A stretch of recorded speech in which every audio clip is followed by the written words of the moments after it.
Consume, enhance, replicate.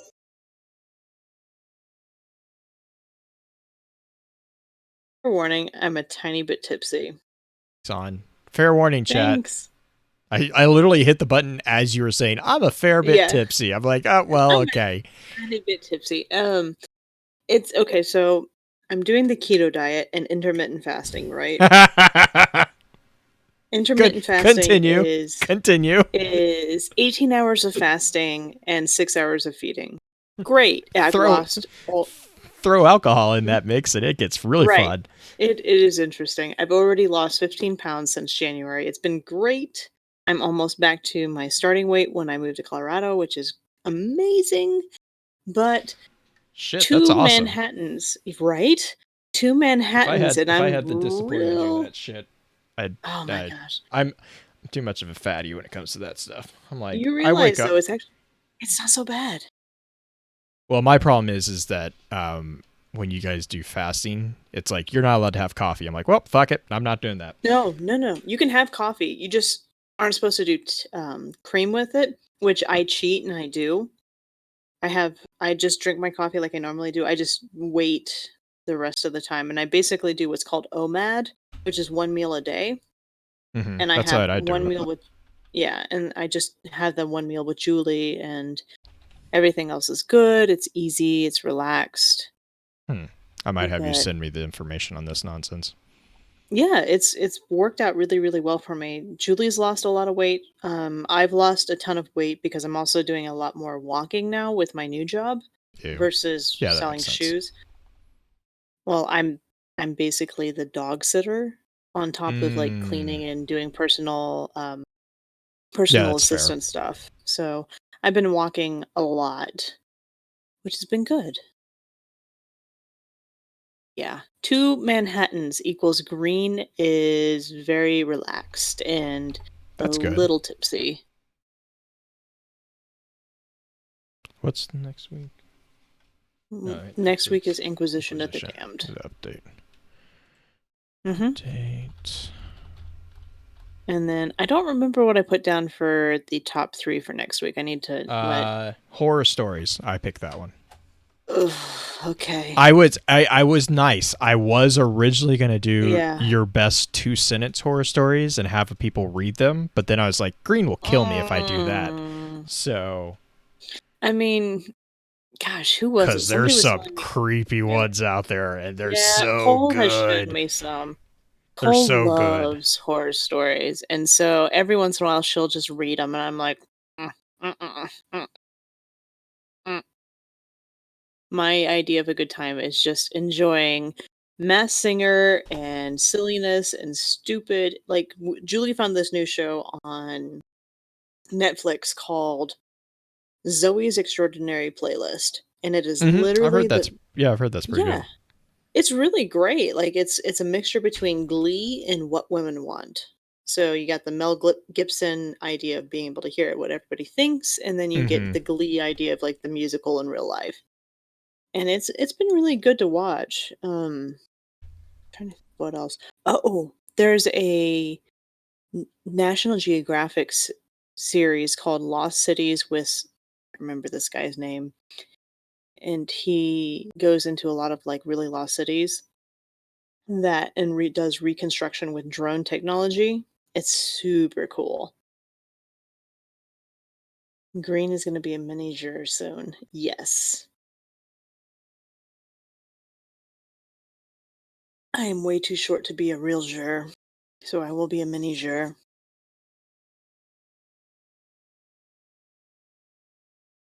Audacity.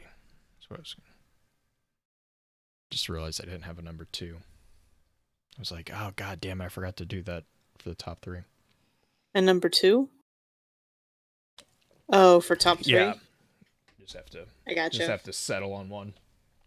Yeah, it's kind of this one was a little weird. Yeah. I mean, it's yeah.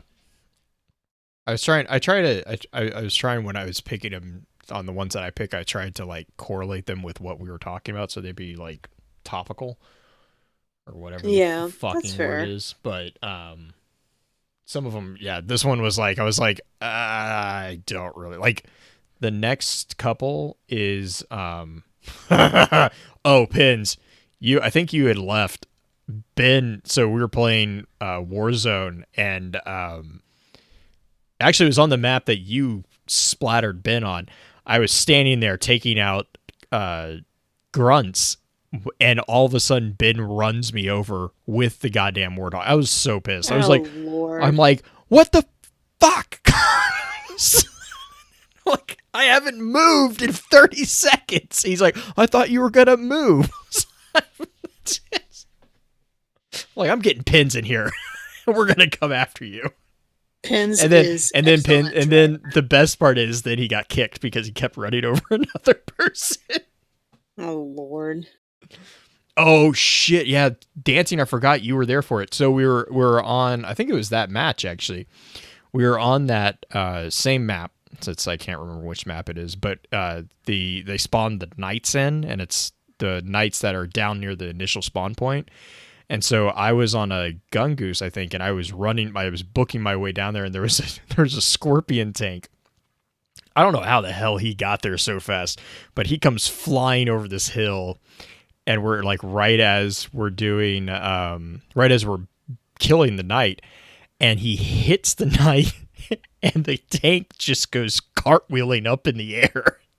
Like, it's like someone just turned physics off for a couple seconds, and the tank just bounced, and we're like, what? Pens, I am terrible at like driving games unless it's like a 2D map, like Trials Evolution. I will tell Oh my you that God. the rally Warthog, that thing has like Velcro for tires. Like that thing. I'm so That bad thing though. was so weird. I can't hardly drive the damn tank in Destiny. That's how bad I am. Like, driving has never been my strong suit in games, ever. And, like, Battlefront 2, like Star All I Wars want, Battlefront 2 for PS2, fuck that game when it came all to, I like, want, flying. all I want is now is a clip of green in a tank. Why are there 6 pedals if there's only 4 directions? Right, it's so stupid. Like, why? Listen, nice tank lady. Now that you have mastered the... No, go back. Yay, thanks, Jay. Hey, Shay, what's up? Shay has showed up on a night that I've been drinking. Woot! In all fairness, that tank in Destiny is clunky as fuck. That's true. That is true. That tank is That clunky. tank is the one that I get in trouble with because I always try to get it through the man cannon. What? Why? Because I'm a Halo player.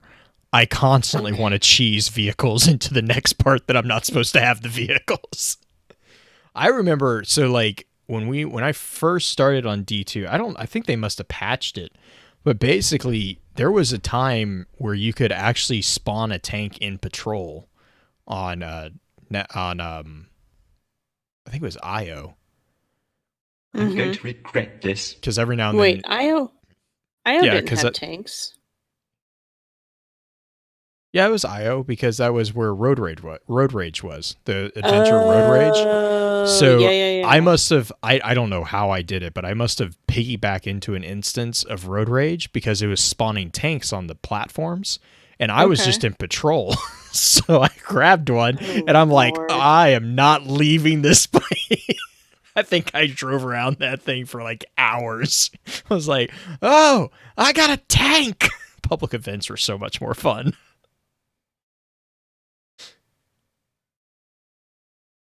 Yeah, Screwball, let me know how you do tonight.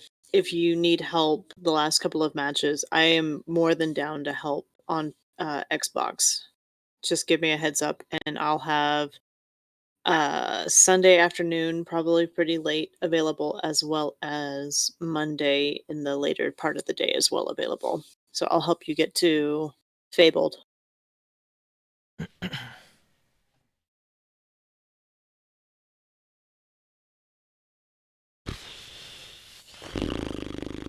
Okay. We should start the recording. And then I should get my head in the game a little bit more. Good to go whenever you are. Okay. You have Audacity up and everything? Mm-hmm. All right. 3, 2, 1, click.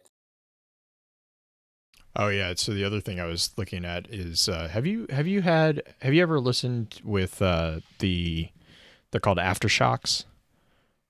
It's What is basically Aftershocks? it's basically headphones that instead of going in your ear, they rest on the side of your Oh, skull. yeah. I had the So chance to actually get those really cheap, believe it or not. so I was looking at them because one of the things that I was looking at I can't remember how it came up, but basically I was looking at like an analysis of them, and one of the Mhm. things they kept saying was like they're like, oh yeah, if you listen to podcasts, these are really good because they're really really good for audio, like for like not audio like music audio, but for like speaking. And I was sitting there, I'm Mhm. like, God damn it, I need to get some of those just to record the podcast with Oh, because they really? would be super more comfortable than these giant clunking headphones that I have. I'm like, I didn't know if you had ever tried them, what they were like. I have not tried them. I've done so have you ever heard of Expressicity? No. Expressicity is a website-based platform that is for primarily retail, that the companies that own these products will put out lessons about these products. Sports shoes, hiking gear. Aftershocks has its own. There's a Mm-hmm. lot of camping type stuff that does this as well. And it's basically to teach the people who work in retail about the product so they can better sell Oh the yeah. product. So you basically buy them at like a discount. Exactly. So, Yeah. Aftershocks, I was able to, like, if I wanted to, I could have been able to buy it at 60% retail. Gee. Well, Right. that's not too bad actually. The new I mean, ones. I mean, they're not terribly expensive. I mean, they're no, they're expensive for a not. headset, but given what they do, they're not super expensive. Right. As far as the technology for it, they do say that some of the newer models are way better than the older models for the Aftershocks because of the, um, Tickling. well, the that and dealing with high bass frequencies. You Yeah. He said have, the guy that I was watching said they redesigned the EQ on the new yes. models so Hmm. that it actually is not as annoying to listen to music. Yeah. So that is one of the things that I found really interesting about it. I never went ahead and bought them. There were a few other products I went with instead that were on my list that I could get, but it does seem super interesting, and I'd be interested in it specifically for the fact that you can listen to your speech type Yes. podcast or Yes. news, but be able to That's still hear the real world. yeah, that's actually let me see if I can find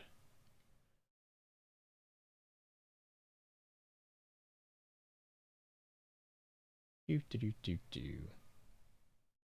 Where did he send me that?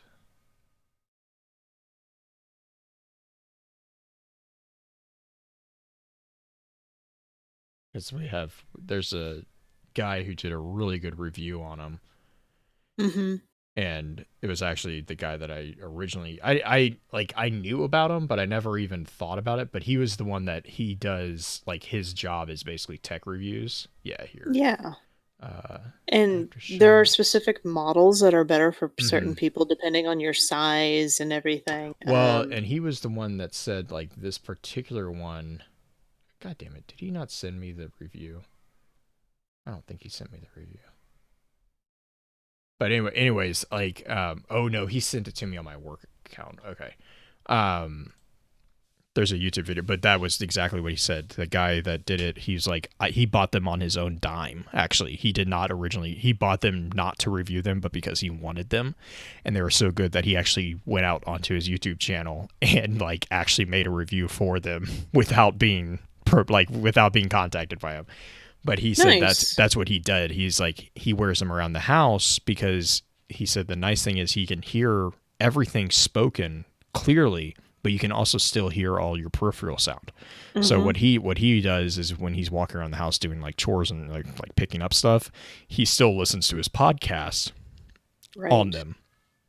So for chat who doesn't know what Aftershocks is basically they've taken the technology of I put a link in reverberation there too. using the jawbone. Yeah, Blue did put a link in chat, but essentially instead of having an actual audio feed through a headphone like you traditionally would, going straight to um, the hammer, the anvil, and the ear. You have a set of frequencies that vibrate your jawbone that allow the hammer and anvil to pick up the same frequencies without having anything obstructing the ear. So essentially, you're able to be in real life settings and still hear all the noises around you, especially like traffic or any sort of like joggers or anything like that, but also be able to hear the different instances of what's going on in the headphones. There are instances of this product being really, really good with music, depending on the type of music you're listening to. If you're Mhm. looking for high fidelity, it's not No. going to give you that because it's based off of the frequencies that your jaw is able to transport to the hammer and anvil versus the ability to pick up speech or news type things or podcasts. It's great for that, Yeah. but other things, not as much. Yes, It, it's like the toothbrush. It's actually the same technology. That technology's it actually been is. around since Hmm. the 40s, I want to say. It's been around a while. Yeah, because they use it in the military quite a bit. But this is just like basically this is minimizing that technology into a headset that is not like you don't have to have specialized equipment to use it. Um, but yeah, it's like the more you read about it too, it's really cool. Like it's actually Hmm. some really cool stuff. I was just curious if you had ever tried it because I have not. I was looking at him and I was like, God, I'm so tempted to to pick up a Yeah, pair. there's a few different models. There's Hmm. ones that are based primarily for the athlete, which granted these are all geared towards athletes running outside. That's the main purpose that they created it, is to be able to allow the athletes to still hear the real world while listening to whatever. Some of them are heavier than others, and honestly, the heavier ones tend to have the better ratings as far as the music quality or the sound quality coming from them versus the more lightweight ones. But depends on how. It's so funny that you brought this up because I actually was looking at this the other day before my account got shut off. I wish I brought it up with you sooner. Hmm. No, yeah, Yeah, but the so, testing like was really easy. we like it was one of those things where it's like he had mentioned like specifically he was like no for like phone conversations, anything with speech. He's like these are like exactly like earbuds. Like Hmm. he was like they're the clarity wise they're exactly like earbuds. Yeah. He said the really thing is the music is the thing that a lot of people will buy them and they're like he's like don't buy these for music, like just Hmm. don't do it. And Yeah. that's when I was sitting there. I was like, oh my god, if I could figure out a way to get those for because then I could actually because then the other thing with the cans that I have right now is you can't hear peripheral like so usually I on my old setup, I could have feedback. I could have the self-listening feedback on my mic, but because I have Hmm. the new audio card, it delays the audio feedback and it like really Yeah. jacks with me, so I can't have it. So I'm not, and I'm used to having that audio feedback, so it's something that I've always kind of been like, I've always kind of struggled with. So if I could get Really? those, You've always used a monitor? mhm. I've never. Oh, I can't do it. I really I can't. can't now Oh because God. so like when I in my old PC before I got this new fancy audio card that I have now, which is Hmm. really funny because the fancy audio card has a shittier monitoring than my base audio card used to. Weird. Oh yeah, I can't figure it out, but it might be because I don't know. I can't figure it out. But anyways, but like yeah, it's like that's my thing is like because I used to use it to help regulate obvious help regulate volume, um and so like obvious I edit anyways, so volume is not a huge problem. But I was looking at it and I was like, man, if I had those, you would have a self built-in monitor because you could hear yourself as you're talking. Sure, but You also don't have to worry God. about sound bleeding from the headset into the mic, which sometimes will happen. Does it Pins, really? not on the Sennheisers that I have now, but with my Hmm. A40s, it was really bad. Uh, Interesting. Pins, I actually have a pair of Bluetooth earbuds that I really love. Hang on real quick.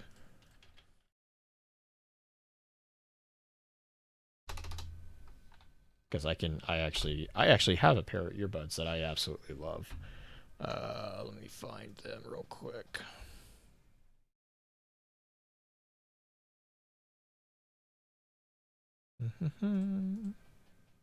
Oh goodness.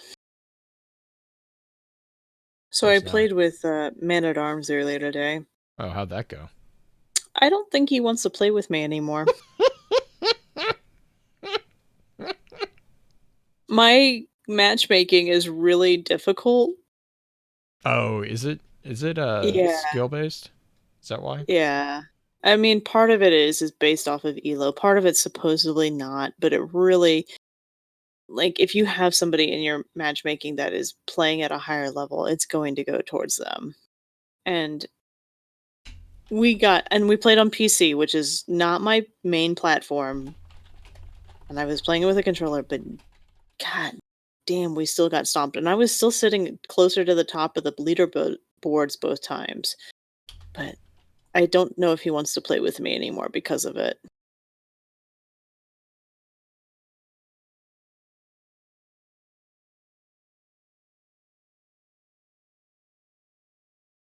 I would say get the Sennheisers that I have, but they are really tight on your head, like on my head, and I think your head's a bit.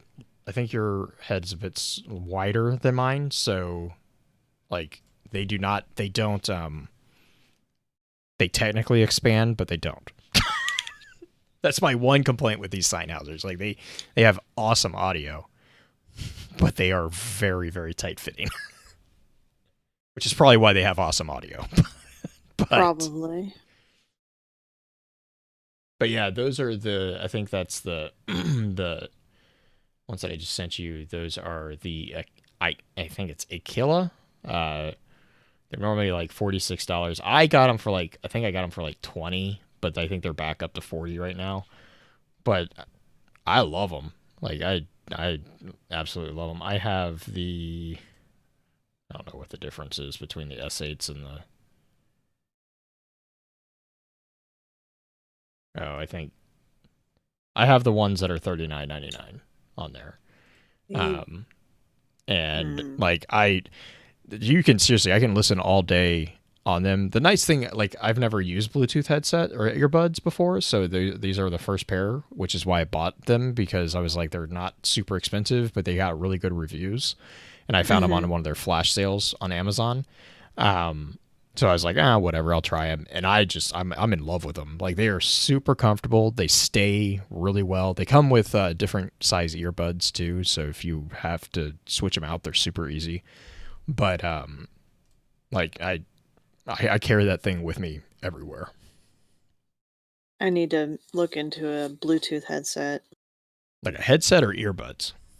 Earbuds, honestly. Like I like the idea of a headset because I feel like I would lose the earbuds, but at the same time, I don't know. I've looked at them, but I don't want to pull the trigger just yet on them for sure. I shot you over the link too. Okay. But those Thank you. those are the ones that like I'm absolutely. I also found like if you're looking for ones with wires, there's a pair of earbuds that I have that were like $10. Best earbuds I've ever had that are wired. Like I mean, surround sound, sound canceling. They're just straight up just really really good earbuds. And they're $10. I was like, all right. Like I have no idea how I found these, but I'll have to see if I have to see if I've had them forever, so I can't even give you a link because I don't have access to it anymore. It's been so long. Right. I have a pair of like wireless like headphones, but they're not earbuds, like singular buds or whatever, like AirPods or anything. But I haven't had them charged in such a long time. I don't know. I have a hard time with earphones just because of the shapes of them not fitting in the ears correctly or anything like that. I have a pair of Bose headphones that are like the traditional earbuds with the wires and everything, and I love those. Julie got those for me years ago, and those are some of my favorite headphones, but I just haven't been able to find anything nearly as comfortable. Yeah. Are you ready for some top 3? Now that we've talked about headphones and Yes. all the different things. Oh, pins. Did I? I think I sent pins. Oh no, I put it in Geek Gear. Engadget Pins did a new article on the new Xbox. It's fucking amazing. They actually really did a good job being very neutral in the analysis of the hardware that is coming out, both for the PlayStation 5 and for the Xbox Series X. Which is actually why I enjoy looking at their stuff, is because they don't really go in onto the console wars thing.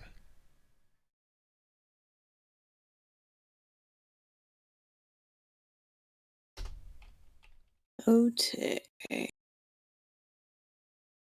Cool. All right. You ready? Do you need me to do a backup? Well, no, I don't need to do a backup here. It's just the two of us. Yeah. We're good. Sorry, We're good. habit. I know. I appreciate it. Getting into that habit is always good. Okay. All right. Welcome to FFC Top 3, a show where we, your FFC hosts, count things down from 3 to number 1. Thank you for joining us this week.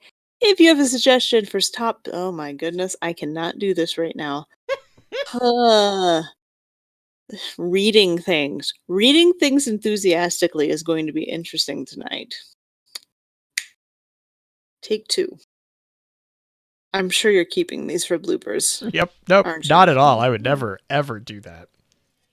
Can't see the flip off that's happening. There are 2 fingers high in the air for you. I'm number 1. You are number 1. Number 2 tipsy- if I put the hands together. Tipsy music lover. A tipsy music lover for sure. Woo! All right. Welcome to FFC Top 3, a show where we, your FFC hosts, count things down from 3 to number 1. Thank you for joining us this week. If you have a suggestion for Top 3, be sure to drop us a note on Twitter at FocusFireChat, in our Discord, or even email us at FocusFireChat@gmail.com. This week, we are talking about our top 3 fictional locations or fictional settings, because we're doing a whole episode on world building. So for top 3, we're going to talk about what our favorite fictional settings are that we have at the moment. Blue and I are alone this week, so I'm going to make Blue go first. What is your number 3, Blue? For the fictional settings, I would have to say Destiny is my number 3. Just because I really enjoy the undercurrents of hope that they keep infusing into it, especially like Destiny 1. Actually, I liked that because it was much more, it was less gritty. I don't know if that makes sense. Destiny 2 kind of is more lighthearted. Yeah, T for teen. Destiny 2 is kind of, I mean, Destiny 2 is still T for teen, but they're kind of drifting into that, or really, like, you know, that little Batman-esque, we're going to be tough thing, which is really annoying sometimes. But I mean, I don't have a problem with it, but as far as like fictional settings, I like the kind of, I don't want to say it's lighthearted, but the more openness that Destiny 1 had, and we'll get into that actually within the actual episodes, because there's a different approach for building worlds that Destiny took, as opposed to some different models that I actually prefer. So there's a reason why I kind of feel more drawn towards the Destiny 1 world instead of the Destiny 2 world. I mean, it's the same world, but it's just the process of the way they built that. I don't know. That probably doesn't make any sense. Destiny is my top 3, or my number 3.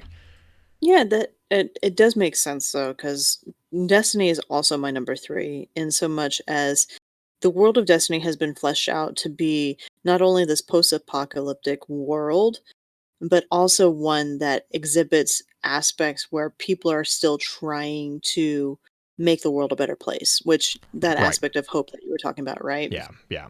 So you have different characters that are trying to do it in their own way, whether it's Anna trying to do it by reigniting Rasputin and getting Rasputin's side of the story built into it, or Zavala trying to hold his own and protect the city. You get all these miniature stories that just kind of expand into this larger world where so much is up against them Mm-hmm. and so many aspects are not great, but you still have a lot of people who are still fighting for it, which is kind of, I mean, it's relatable. It's easy to relate back to the real world, and so much that is fighting against you right now, whether it's dealing with politics or coronavirus or your job. Everything is like quote unquote up against you, but there are people still fighting around you, and you can recognize those a little bit easier thanks to a setting like this, which helps you. Right. Yeah. And I mean, I think the other thing to keep in mind too is when I say that I enjoyed Destiny 1 over Destiny 2, I like, especially for fictional settings, I actually really like black and white worlds, where there's not a lot of like, I don't know, I feel weird saying it, but like, I love a good anti-hero story. Don't get me wrong. Okay. Punisher is a great story arc. But you have to know going into it, going into it what you're getting, right? Like it's gonna be you're getting an anti-hero. Deadpool, you're getting an anti-hero. You're not going into it for Right. that moral kind of world, black and white. And the thing with like Destiny 1 was, it started out being pretty dark and light. It was and not necessarily good and bad, but it was side 1 and side 2. And like that was, I think, the big draw of, everyone's favorite story of, Jaren Ward versus Dredgen Yor and stuff like that. The thing that drew me originally to that story is the same thing that draws me to like the Grimm fairy tales. It's like it's very easy to identify with the villain and who's the hero. Like it's very, because the point of that is to teach a lesson. That's what fantasy has always been about from a historical standpoint, is to teach social norms and social responsibility and all that. And you don't do that by doing a lot of gray characters, because the kids who's these stories are being told to, they don't understand that. That's not something that children are really good at understanding.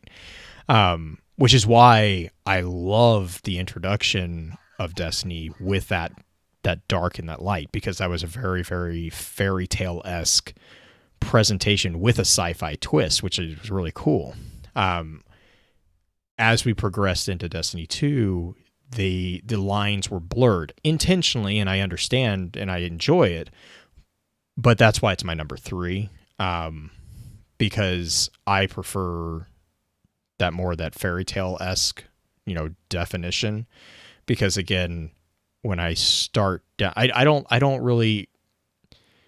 My problem is that I started in a black and white situation, and now we're getting into muddied waters. And there's a part of me, and I don't know how to say this without making it sound bad. It's not how it's, and I'm not intending it to sound the way it's going to sound, but it feels confusing to my brain when you start in a black and white world and then you turn that world into a gray world. Oh, see, I actually love that aspect of it. It's actually why I prefer Destiny 2 story to Destiny 1. Yeah, no, and I completely, and like I said, we'll probably definitely get into this conversation in the normal show.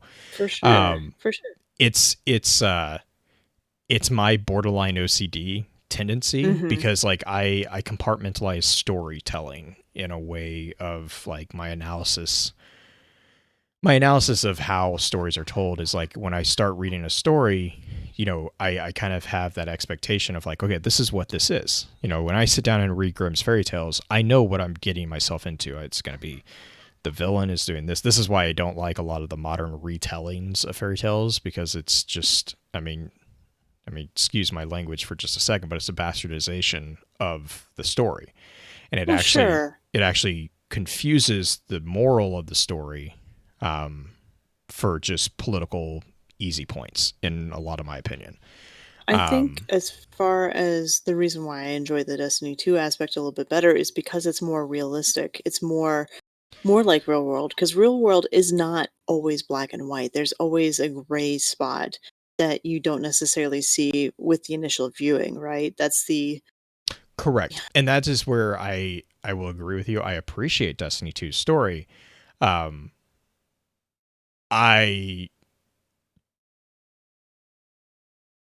appreciate that type of storytelling, but to be blunt, that's not why I played Destiny. Oh, I know. That's fine. I started playing, it's like, it's the reason why I never played The Division. The Division was all about gray and all about, it's hopeless and, all this BS. And that's actually the one reason I saw Division and I was like, oh, that looks interesting. Saw the storyline. I was like, nope, not going to watch. I'm not even going to get involved with it. Here's the thing, though. Destiny does something really well compared to like the Division. You mentioned the Division specifically just because their storyline is so gray and there's not really a good guy or bad guy described per se. Yeah, and I to be fair, I don't know the story of Division. I just know what the PR, like the start of it is. So I don't mean to pass a generalized judgment on the game quality. I'm just explaining that's why I never got into it, is because from the get-go it just was like there's no hope. I'm like, all right, well, I'm not going to I'm not going to spend my time with it. But here's the lovely thing about Destiny is there is this overarching idea of good and bad, right? That is no matter what story you're dealing with, there's still an idea of good and bad. But you have the idea of the shadows of yore with Vale and all of those guys dealing with some of the tinges of the different colors. You're not just dealing with pure white or pure black. And in real life, you have a lot of those same types of characters where you have good characters and you have bad characters, but then you have your anti-hero type character that is not really a hero per se, but they're still moving in that direction. Destiny tries to do that in some respects, not necessarily as well as like the Punisher or Deadpool or anybody like that, but having those in betweens, which is really great. Right, and again, I agree with that. My counterpoint is that that's not what I get into a fictional world set for.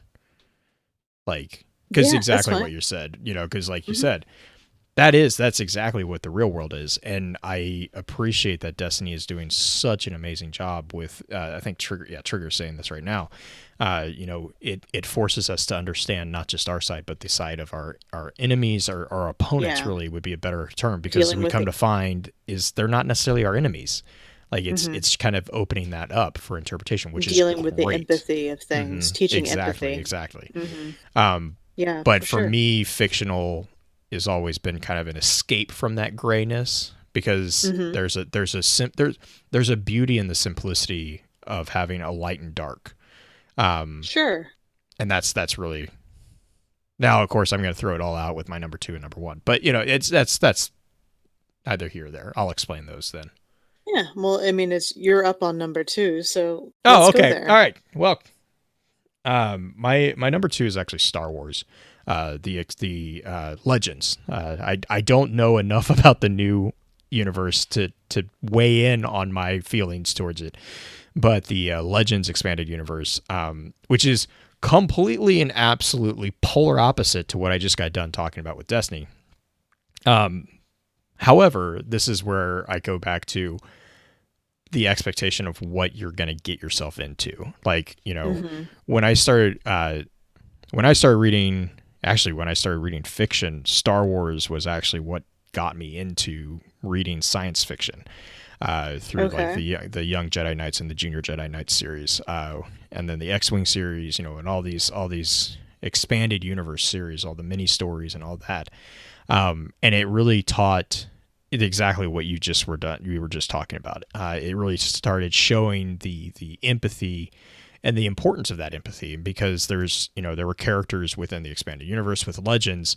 There were characters who were on the quote unquote bad side, the Empire, who were good people, who were just trying to save their family or, whatever. Right. And like, as a young reader, that was something that really was like, I was like, oh, okay, this is where sci-fi can really kind of explore that. And of course that led to, my discovery of like Heinlein and even to a degree Hubbard. Hubbard has a few, like with Battlefield Earth, he does a really good job with that as well. So like Star Wars was is my number 2 because it was my gateway drug, if you will, into the sci-fi fiction of really everything. Okay. So my number 2 is actually my gateway drug into fantasy. I'm Okay. not a huge sci-fi person. I do like sci-fi settings. I have read quite a few different sci-fi books, but I prefer reading in the fantasy side, specifically in the high fantasy. And the easiest gateway drug into all of that is Lord of the Rings, dealing with Tolkien. And I started reading Tolkien back in like sixth, seventh grade.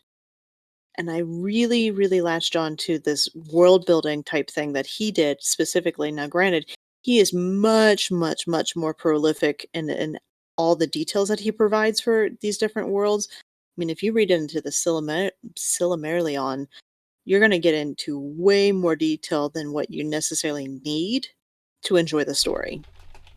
But Right. it's kind of like going into Destiny. It's kind of like what we do with Destiny lore, is that we're diving into way more detail than necessarily is needed to understand the base concepts of what's going on in the story. Lord of the Yeah, and Rings to be does fair, that could be why I feel like it gets muddy. Yeah, I mean, I love that kind of thing. Like Right. I've read all the different books. I had during high school, I had purchased the transcription to the language of the elves Nice. and Yeah. everything. Like I was that kind of nerd in high school. Boyfriends really didn't like me for that, but or girlfriends at the time. But anyway, the story building that he did, and the fact that he was very good at describing the different aspects, whether it's the politics of the time or the landscape or the developmental relationships between all the different characters, he did a really, really good job of doing all of that, as well as developing the language, because language is the pathway to these different worlds. So Tolkien was definitely probably my gateway drug into lore in general. I may have dressed up as now I've blanked on her name. Arwen? No. Mm-hmm. Hugh, yeah, it's the I dressed up as her for Halloween using one of my high school prom dresses and creating a cloak just because I thought Nice. it would be cool because I was that kind of nerd in high school. It's fun. But that brings us up to number one's Blue. What's your Yeah, number one? my number 1's not going to be a really big surprise to most people. It's The Dark Tower. Um, it's just, I don't know, like kind of what you. That's why I said like my number 3. The reason why it's in my number 3 is the exact opposite of the reason why number 1 is my number 1. Because it is so realistic. In the sense of like the darkness that you have to fight, and but there's still that tendril of hope that like there is something that can overcome it. Like I think King does a really good job with his overarching stories in presenting grittiness without being like, I'm not going to say it's not horror stories, because they kind of are, but they're not just like gore fests. Like it's not just senseless violence. Like there is an overarching purpose to pretty much everything that goes on in, especially within the Dark Tower multiverse. There is a purpose to everything. That's the whole thing of like the concept of Ka is Ka's a wheel, and there is a sense to purpose of everything. So there's that, and I don't know, like it just that particular fictional world has always resonated with me, mostly probably because it combines a lot of elements that I myself really enjoy. So like you have like the Western component, you have the science fiction component, you have the fantasy component. There's just really well done writing in my mind. He's got really, really fun sarcasm, especially in the later parts of the series. And it's throughout the entire thing, actually. So I don't know, like that's always been one of my top ones as soon as I found out about it, basically. Okay. I mean, that's fair considering how often we've brought up. We haven't brought up Dark Tower in a long, long time, but This is besides true. teasing me about It makes me Rhea. sad. I mean, the grapefruit is a thing, but It's such a weird, You should make that. weird You should world. make that one of your streaming emotes.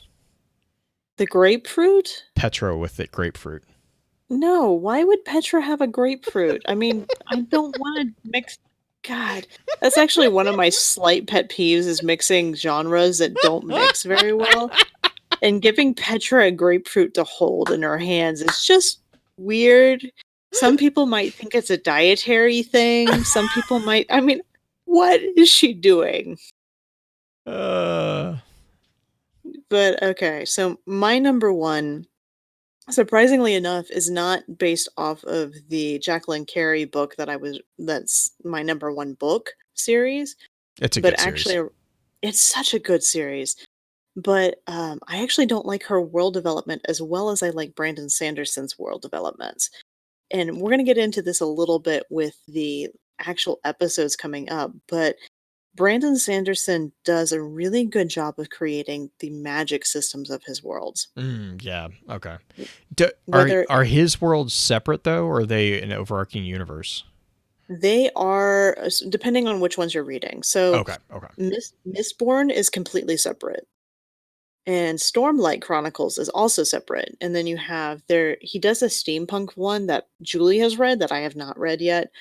There are a few overarching themes in all of the worlds, but the magic systems are very, very different. Like in Okay. Mistborn, you ingest metallic principles. So whether or not you ingest copper or gold or anything like that, you are able to metabolize that metal and create this superpower essentially.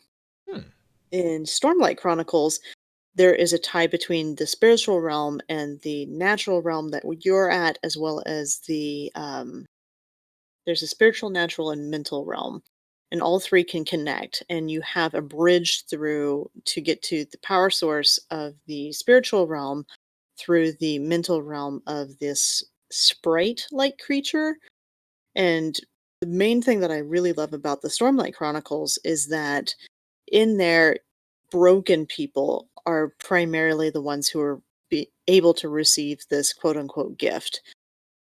A lot of them are either broken because they've witnessed a family death or they've been beaten down. They were like the big brother of a character in the story, and they witness their brother die, and they've gone through all these travesties and trying to survive in the war and everything, and there's a lot of self-doubt, and it's very relatable in so much as that you feel yourself doubting your own ability in the real world, able to connect to a character in his world that constantly doubts himself, constantly doubts his own power, but is also able to do these great things. And he's all of his characters remain very, very humble, which is a very difficult thing, I think, to do in any sort of setting that gives characters an immense amount of power, is keeping them relatable. And Sanderson does a really great job of that. So I would say that Brandon Sanderson's books in general are going to be my number one. Easy enough. Did you have any also Rans Blue?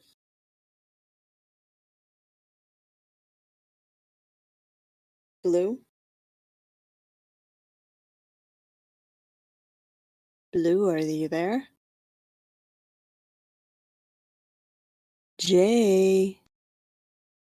Oh, he had to go to the restroom. Ah, I see. I'm sorry, guys.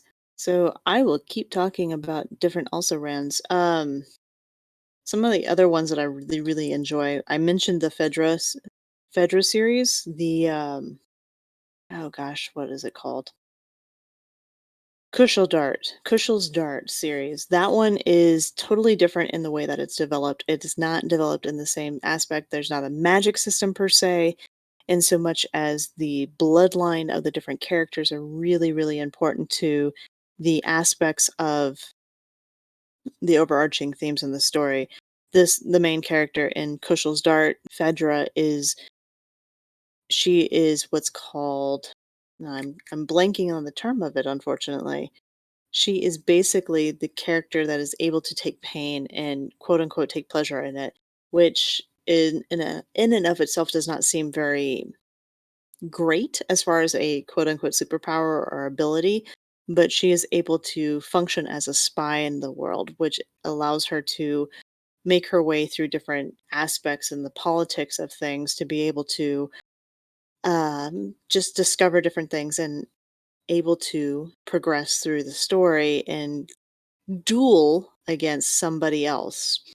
And the somebody else that she duels up against is a character named Melisande, who is very, very good at being, and Trigger Blade kind of nailed it on the head.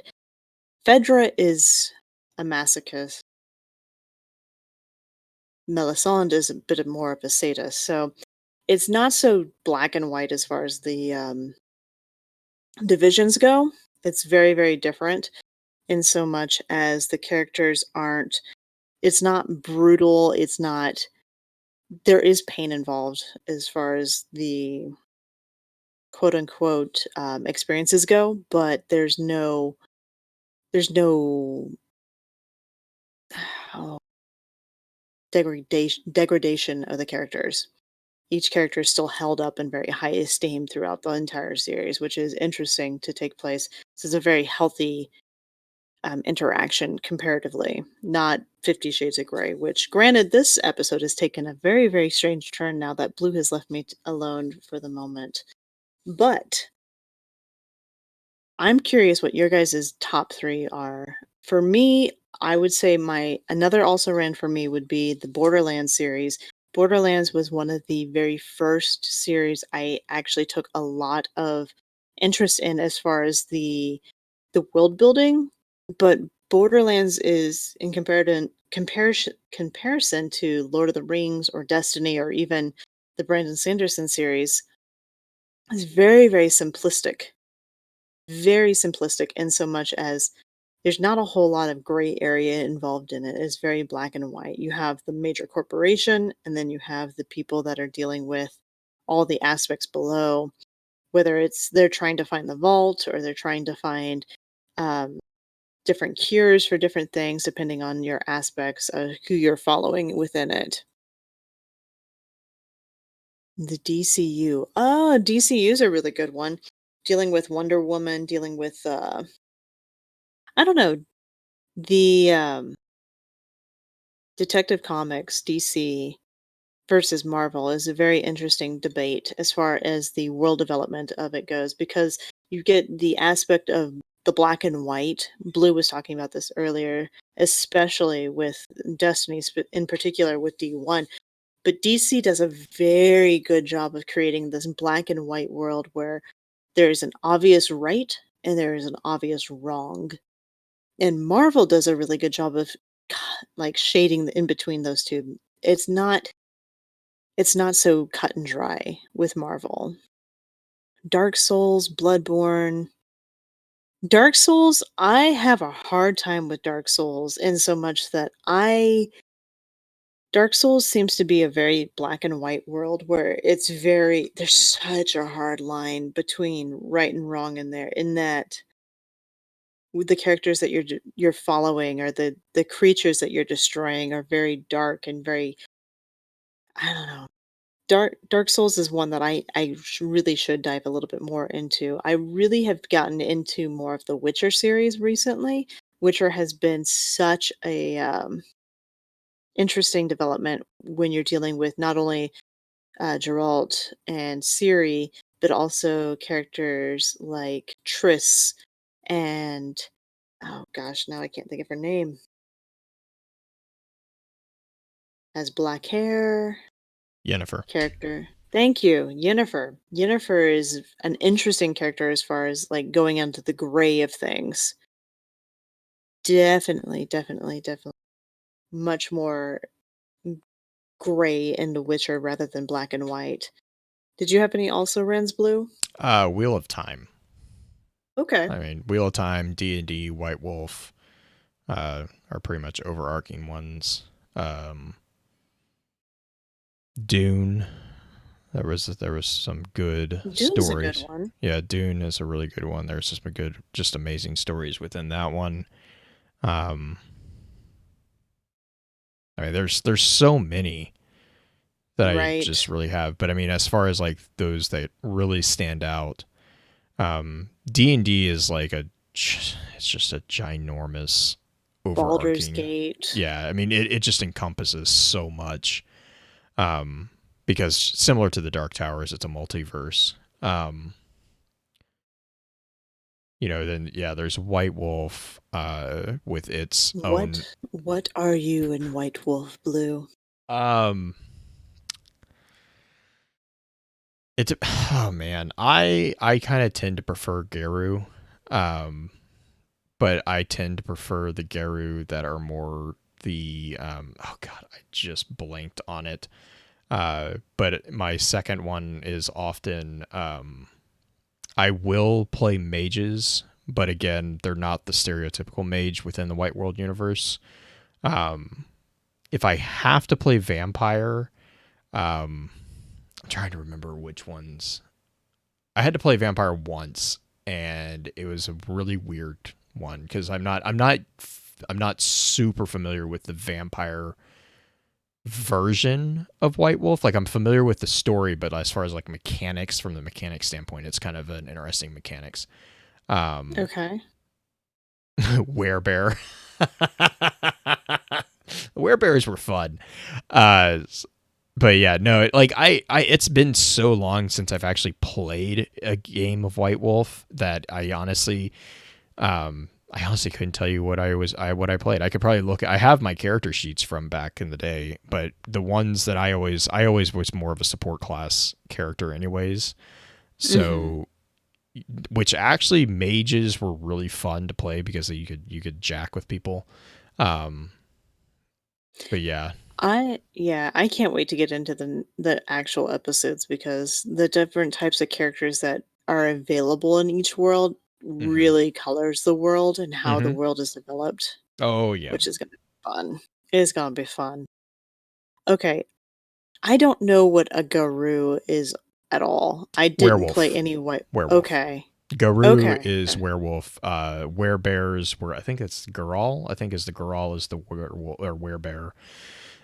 Basically you have like the were blank. You have pretty much any predominant large animals. So you have you have were sharks, you have a were spider. Those were really weird and annoying to deal with. Depending on the level of depth that you wanted to go into, there were some pretty interesting ones. There were were snakes. Yeah, the Anasis were the spiders. They were creepy.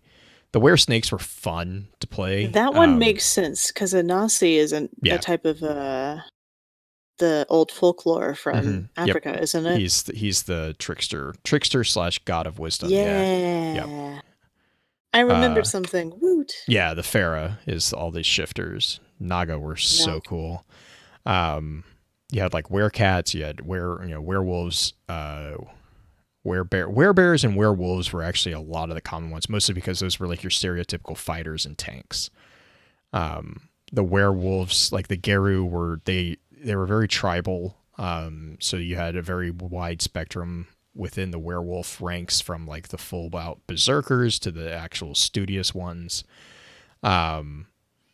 The werebears were, the rabid Care Bear. It's not far from true. Like, it's not far from the fact. Like, it's just, werebears were scary. They would tear stuff up.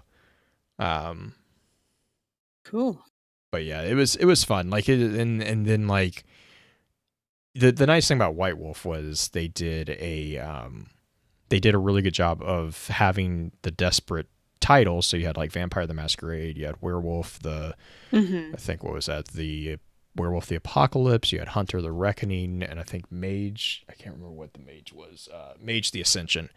And then you had like pretty much everything had its own own series, but you could also blend them. So like you could have a game where you would have a vampire and a werewolf, or a vampire and a hunter. Like, usually if you're playing a hunter, you were at odds with the supernatural characters, but you could have all of them at the same table because it was designed in such that it was basically a giant puzzle piece. Right. And yeah, some games were built more off of the mechanics of the games versus the politics of the games and everything, I'm sure. yes, White I know Wolf. Vampire Yeah, Masquerade White was Wolf. way more politics based than Yeah, some of the others. the Vampire series was very politics. I mean, they all like White Wolf had a pretty good spread of like you could. There were definitely predominant tones. Like Vampire was definitely political, but that's not to say that a Geru, like a werewolf game, wouldn't get political. Like because there was very much tribal politics involved with the subclasses or the sub groups. Same with like Wraith and Mummy. I don't remember. I don't know much about my Hunter. Hunter was 100% political. Like there, you could get into fights, but Hunter was because Hunter was one of the ones that you had to play both. You had to play on both sides of what was called the Veil. So like, which is also why I think Vampire was a little bit more political, is because both those titles you were basically balancing between the two sides, and you couldn't let the other side know about the other side. Like especially the humans could not know about the supernatural because they would go insane. Like there was actually ramifications in game of humans finding out about it, which was kind of a balancing act. So there was that. Interesting. Yeah, it was a lot. I mean, it was a lot of fun, and the world building is just, oh man, it's really really. Oh yeah, Chilling Adventures of Sabrina. That's a good one. Chat.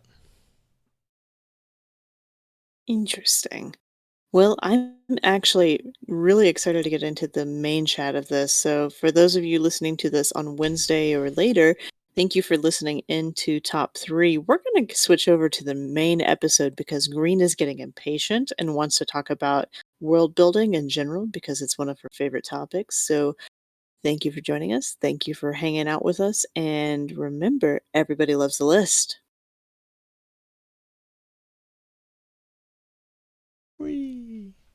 We for sure. I'm excited. Bagheera, huh, Oh guys? yeah, those guys were creepy. Creepy. They look cool. Cat race? You have to admit that actually fits really well for me. I'm enjoying so it. like where like I mean I'm not joking. I have which ones do I have? I have Mage the Ascension, Mage the Tapestry, Hunter the Reckoning, Werewolf, Vampire the Dark Ages, Vampire the Masquerade, Werewolf the Apocalypse, Werewolf the Old West. Like I love Werewolf or White Wolf. White Wolf is like from a like White Wolf did a really good job of making a modern role-playing game that was really fun to play. Like they knocked that out of the park. Yeah. Thanks, Pens. Thanks, Pens. All the bits. Getting your health back up there. Booba Set were fucking creepy, and this comes from the comedic. Dang. I need to learn more about White Wolf because my only experience with White Wolf in college was one instance where I watched somebody play a White Wolf like round, I don't know, night, I guess rather. I watched it for maybe a couple of hours and was very confused because I didn't understand any of the aspects that were going on. And then one of my friends who was a D&D like Roll20 classic Thaco type character person who was just like, no, you don't want to play White Wolf. It's fine. It's way too complicated. You don't want to touch that because it's too much. Yeah, that's what he said. He said it was too complicated. Full of shit. Well, I never had any experience. No. I mean, I'm just coming from someone who grew up playing AD&D. White Wolf was like a walk in the park. Like I think it's a D8 system. Either way, it's basically the D6 system. You basically get the number of dice and roll it, and the number of dice or D10. Okay, same concept. Like D10, D6, and D8, they're all the same concept. But like it's basically you have like your skill collection is a number, and that's the number of D10s that you have. You roll that number of D10s, and then you say, you know, the DC basically is 4. Any number Right. that's above 4, you get that's your success rate. Now, as far as a DM, it can get dicey because you have to be able to roll with it. Mm-hmm. But yeah, pins is, I think that's probably more what was going on, and that's absolute Probably. that's absolute horse shit, because there's some fucking amazing Slay systems is god, just that's absolutely bonkers. Is that what White Wolf is based off No, of? no, no. Slay that is an entirely independent thing. It's a derivative of a D6. It's basically D6, but it's D6 on like really sadistic steroids. Okay. But I like mean that's Fate-based type D6, or kind of, but because Fate not was to the player like its pluses advantage. and minuses, which was stupid. But it's Yeah, but simplified for Fate was like children. really really simple, wasn't it? Like it was just basically like It is. So you roll D6s, but you only have pluses and minuses that you're dealing with. So even if you're rolling a D6, you're really rolling like a D2 because it's 50-50. yeah, okay, yeah. Okay. You're flipping a coin. Yeah. So I don't know. I had mixed feelings about Fate. I like the idea. It's great for children. It's great for people Fate, learning how to play role-playing systems, but yeah, because the only time I heard, the only really time I hear about Fate is with Dresden, or not Dresden, Dresden, the Dresden Dresden Files. Files. Yeah, that was the biggest pilot that they did. I'm gonna be right back before we start the main Yep. series or the main episode on this one. So, see you soon.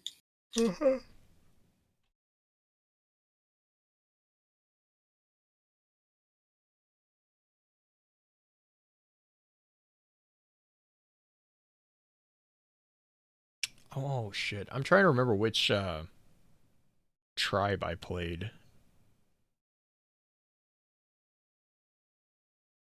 Oh, I played Croton. That's who I was running as.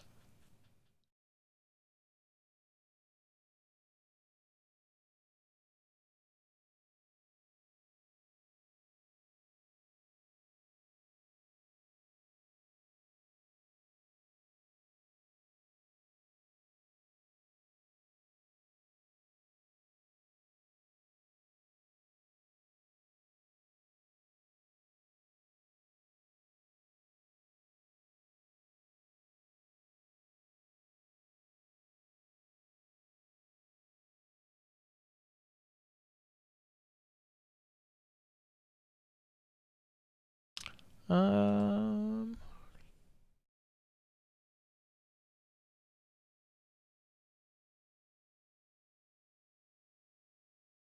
Oh no, not Crotons. Gosh, man, it was Uktena. Uktena was the one that I played.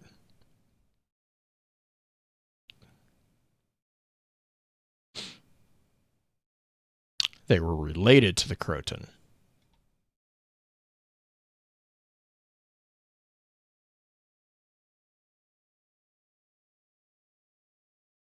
Yeah, Uktena that was a fun one. Um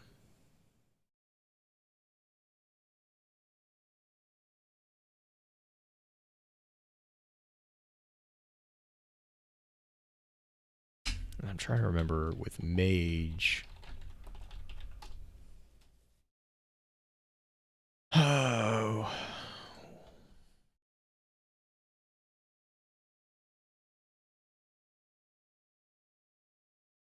Want to say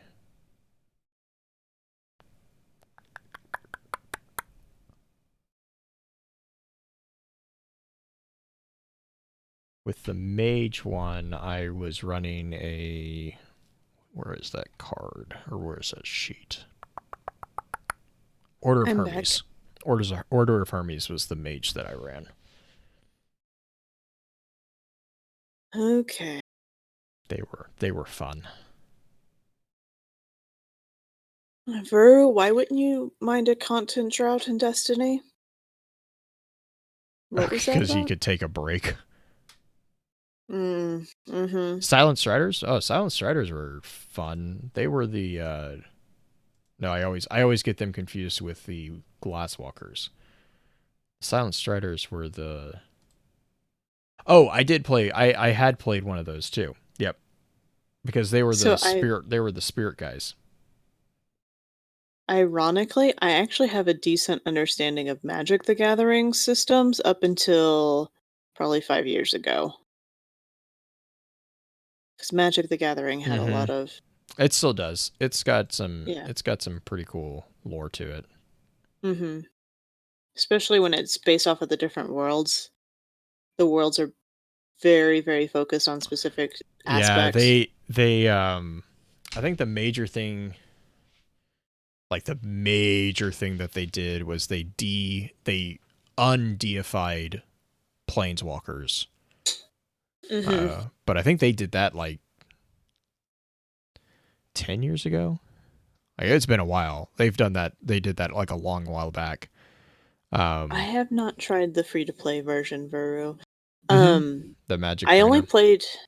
played the card game, and I actually taught Julie. Julie knows how to play the card game, and we would play some pre-made decks that I had bought, and I'd play white green, and she'd play red black. She's very smart. She is smart, but I also have the longer. I have the more the stability based. That just tells me build. she's not taking you out fast enough. Is all that tells No, me. that's exactly what it is. I have played play- like red blue. Red Oh, blue that's is fine. that's my That's deck. a fun one. I get Mhm. I get so much hate when I play my red blue deck. Mm-hmm.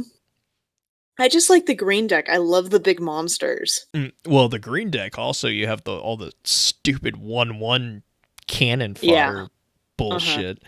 Black deck though, I can't stand Oh. black deck because you're dealing with like rats and zombies and Whoa, yeah, Yeah, black no. black deck is all about. Oh, you killed him? No, you didn't. I'm like, God Yeah. damn it! Black deck is all about resurrection. I do like blue and white for magic aspects, but I like blue the green. is blue will Mhm. fuck with you. Blue. Oh, yeah. Blue is But- blue is the counter spell, Oh yeah, which is but why like red, the hyper aggressive aspects. Oh yeah. That's why I have a red blue deck, is because Mhm. it's like red you can smash them in the face real fast, but then blue it's like, okay, if I don't get you out, if I don't beat you you in the ever first built- 5. Have you ever built a Pied Piper deck? That sounds really familiar.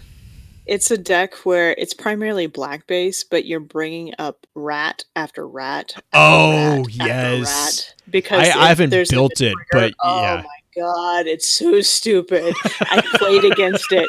I've not built the deck myself, but I played against it, and it's such bullshit. It's such bullshit because there's so many rats that you have to take care of, and they're not. Well, and the hard rats, yeah, so the rats many. are like one mana to summon. Right. They're so oh my god. Man, I have not played like a game of Magic in like 3 years now, but it all comes back real fast. Oh, black white decks are weird. Mhm. Those are They're great. Those are so fun. weird. If you can master that style, you can destroy people, Mhm. because it's just basically never ending energy to you. You're an angelic vampire. Yeah, the vampire decks are fun. Artifacts are interesting to work with too, which I technically got those out. are uncolored. I stopped playing right before they introduced artifacts, because I remember looking at them like, what the hell is all this nonsense? Yeah, artifacts actually broke the game for a while. They actually banned them from competition play. Yeah, because that was Urza. That was the Urza series, wasn't it? Mhm. Yeah. That was part of it. And Because there that was the were whole so- story arc of like, all right, we gotta kill him. Get him out of here. It was intense. I actually donated all my cards to the library that I had when I was living in Kansas. I donated all my cards to the library so they could use it for tournaments of their own. But I had quite the collection of artifacts. They're fun and they break things way too easily. It's like kind of like Destiny with exotics. Imagine if you had like 4 or 5 exotics at your fingertips at any one point in time. It's great. When do we do FFC on D and Destiny? That would be interesting. I would Blue and I just like it's okay. Here's full disclosure. Here's my problem with tabletop role playing games. Not actually my problem. It's everyone else who plays with me's problem. I play skill monkeys. I'm really, really, really, really good at finding loopholes. Oh, you're a min-maxer. Yeah, except I don't care about stats because I usually am breaking it in other ways. Like I'm the one who plays the rogue who figured out in the early form of AD&D and D&D that you can sneak attack with a ballista. That makes things explode, by the way.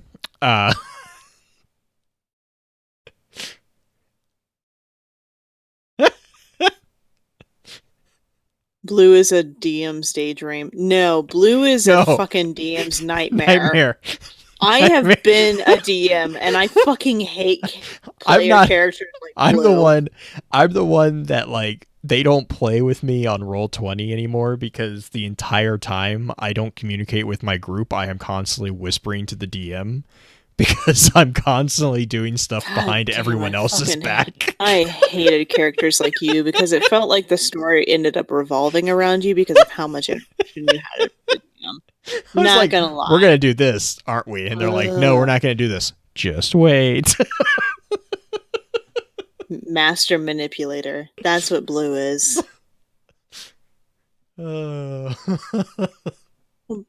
In full disclosure, Shay, Blue and I have actually talked about doing roleplay, like Destiny themed roleplay, and we've tried it. Raz, I will totally take that because that is actually true. Oh God.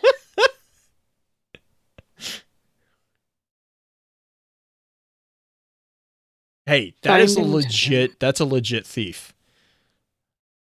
That is a legit thief.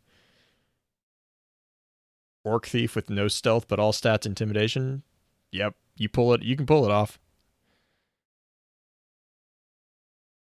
One of my favorite rogues was a God, what was he? He wasn't mine actually. We were playing with a guy and he was a dwarven.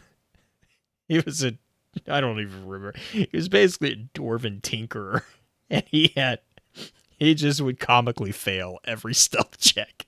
He was convinced that he was very stealthy. He was not. He was not at all. So, Dad, again, your orc sounds like a bard whose stat was just purely in charisma. Nothing else. Like, absolutely nothing else. Just a pure... And I know this is recording, but this is not going in the episode, but a pure panty snatcher is what we called him in our game group. Because that's all he did was just charm everybody. Doesn't matter what he was doing. He was just going to charm everybody.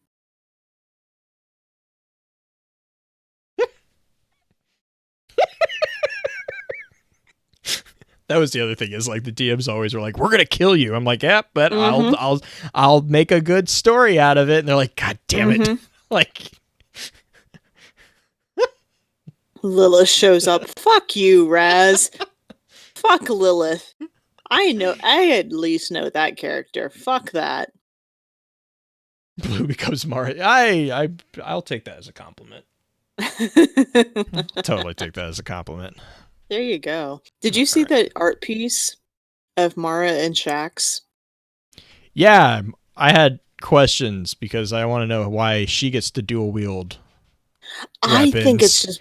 I don't care that she's dual wielding. I think it's just a beautiful art piece. Oh it's yeah, no, drop right now. I was about to say, I think you were the one that you're like, all right, fuck it, that's sexy as hell. It is. It is so hot. I think that's the one that I saw. That's how I saw it actually. There's absolutely no like sexual standing or like loss of clothing or anything like that. It's literally just Shax and Mara standing together. Well, because Shax has what Raise Lighter, and then she has Void Drinker, Black Talon in both hands. I also fucking love Destiny memes use of Cole's dragons, right? with with the new armor. I saw that and I I- literally fell over laughing because I'm like, oh my I god, this is may so have fucking retweeted accurate. that. Yeah, It's because it's in the perfect order too. it's Oh my god. Pence, did you not see this? Oh my gosh. I'm sending you a DM of this fucking this it was fucking so tweet. perfect. It was Destiny I the literally meme. was just on my back laughing so hard at that shit. I was just like, oh my god, this Oh is my. so perfect. Destiny Then you saw, the meme has some real good stuff. Then you saw, was it, oh shit, what's his name? He did the one with the Titan with the emote of like, where am I? Shaq's Mara pick is from Pixel Flare, if I remember correctly. Mm-hmm. Yeah, here it is. I got it. Yeah. Pixel did that one. Black Talon, that's what she's got. Yep. It is. Black Talon is a sexy, sexy sword with a jewel in it. Here's the freaking, oh my god, the dragons, the coal dragons with the... It's so perfect! I feel bad. Like, did you see, I don't remember which There's dev so it was. many A of them. dev that- There's, I think it's DMG. Came back and he's like, look, it's this thing. But did you see like the animation of the... Yeah, that's the one that he's like, he's lost. He's like, Yeah. I don't know where I am. Yeah, the John Travolta meme, right? Wasn't it Bywald that did that animation? I think I he don't was the one remember. that. But the Titan actually looks really good in that because you don't just get the freaking mark that makes it look like he's wearing a half dress. Like you see what's actually going on. The Titan actually looks kind of cool in that one. I feel bad for Titans. I feel bad for that promo because that promo just did not go over well. I think Though- I'm fucking in love with the Hunter armor. I finally have a Oh, suit of yeah. armor that I'm like, oh, thank you. Yes. Hunters finally have something that looks great, but like I honestly, this is super super spinfoil blue. I think that they did it on purpose because of all the nerfs that happened to all the exotic armor pieces. Hmm. Yeah, I was gonna message you. I was like, so basically, what I'm reading is Hunters got nerfed. No, all of them did. One-eyed mask doesn't work at all anymore, like the way that it used to. There's Oh, no does it? like beforehand. You used to be able to see through walls essentially with it, right? Because you got Oh yeah. you got marked, and you were like the Titan was able to see through walls of where you were going. That's gone. They can't do that anymore. There's other things within like the Titans and the Warlocks specifically when it comes to tracking that's completely gone. The only class that has any sort of tracking buffed was Hunters because of the cowl, the one that we got from Ikora. Assassin's Cowl. Assassin's Cowl. That Mhm. one actually got buffed a little bit. Everything else got fucking nerfed to shit. So I think that Riggs got killed. well, Riggs has been on his way out, and I don't I know. blame him for it. I know. I'm like, you keep trying to tell me not to wear these. Right. But I'm stubborn as shit. Right. And I mean, people who love that exotic are going to wear it no matter what, right? Yeah, I flip. I So- honestly flip between them and my Infinite Arrow ones that I can never remember the name of. Oath Keepers. That one, yeah. the I one that can wear see through now the all walls time. too. Oh, yeah. Wishender Well, and you have those. Wishender. Wishender and those, I can see through all the things.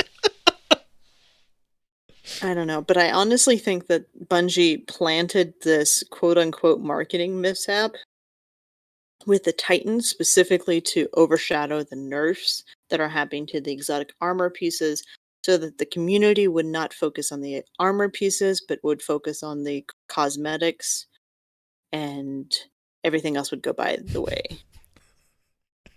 Oh God! So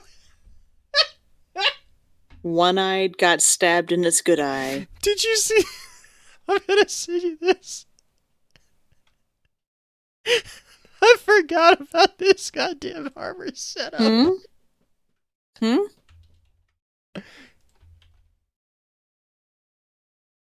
Yeah, the changes are actually really easy. Oh my god. I remember when frickin' The thick boy. T-Rex did this. Thick boy Thick boy. Titan. Oh my god, it was so fucking ugly. It was. Is that the Leviathan? No, that's Warmind armor. Yeah, I Warmind. don't even know. There's a Oh my- Leviathan. I don't know. Fucking. Nope, that's all Warmind. God damn, thick boy. He's like a fucking rhino. What the fuck? It's so bad. Just love that. That's So the... bad. Like, I'm just gonna waddle my way up and try to shoot you. But Do instead, you have I'm a gonna... donut? It's fucking Jim Gaffigan in Destiny at this point. Yum yum donuts. Too many crayons, not enough sacks. Oh my god. But Me standing in Karen's doorway when I But was that's 7 at 2 a.m. to tell him I threw up. Hey, Mom. Hey, Mom. the best part is the picture that he has there has the mini sparrow in the back. Meep meep. Oh, I love Titans are such an easy class to rag on. I'm sorry to any Titan mains. I am so sorry. Oh my god! But no, the It's best my part. tricycle. The best part is that's his response to the new Titan armor. It's like that's nice, but how does it look with this combination? God, did you see what Cole tweeted out earlier? Oh, It was It was about the Titan armor. This is your Titan. She had like original Titan armor loadout, and this is your Titan on crayons. I'm like, God damn it, guys! There's some poor dev who designed this who thought it was a really good idea. I think it looks make fine, except for think it the looks- mark. I think Yeah, the the mark is the one that throws it, is but it's just just- the angle. Yeah, it's just. It's yeah. I mean, It's if you look at the freaking emote, it looks fine. It's a great looking little outfit that has kind of that I mean, streetwear look. I'm that's not a little kind fan of grungy. the. I'm not a fan of like the weird short pant thing that's going on with the coloring. Orange, like the half pant. Yeah, I'm not a fan of that, but that's neither here nor there. Right. But yeah, like the mark is the part that is like to me is honestly the part that I was like, I don't like that. But I think that the idea of doing streetwear was not a bad idea, though. I fucking the pimp lock. Mm-hmm. Warlock with a pimp jacket. Mm-hmm. Or what was it? It's like Macklemore. Yeah. I'm gonna pop some tags. And then the hunters Like just $20 raided in my logs. pocket. Logs The closet. hunters. No, it's not even that. Like, okay, I saw somebody who did the what is it? The lumberjack. I can't. That was The plaid. Man, yeah, someone put plaid on it. BK, I think, or BC. One of them put plaid on the jacket. But it honestly reminds me of Jax from Street Fighter because of the arms. Mm-hmm. Oh yeah. Yep. I can see that. It's like the hunter is the drug dealer that actually works out. The warlock is just the pimp. And the Titan's the one doing the drugs. We just don't know what's going on. You got any crayons? You got any crayons for me, guys? I like the neon ones. The neon ones had the best flavor. Oh shit! Oh, All right, shit. Let's start. Before We I should get start the derailed again. I may have poured myself some more whiskey. It's gonna be good night.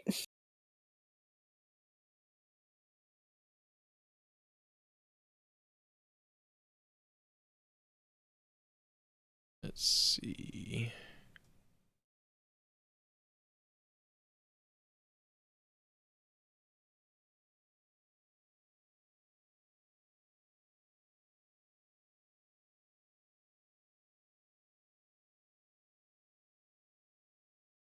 Oh.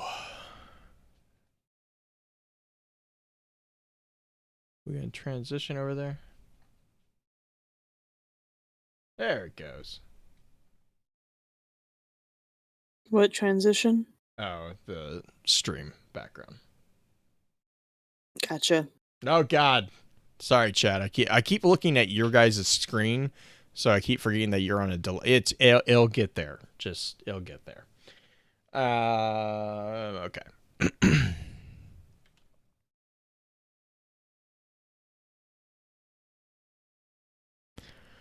Welcome to Focus Fire Chat, recorded live on March 6, 2020 over on twitch.tv/FocusFireChat. As always, want to give a big shout out to our live chat here with us tonight. Thank you so much for joining us once again. This week's episodes are going to be focused around exploring the concept of world building.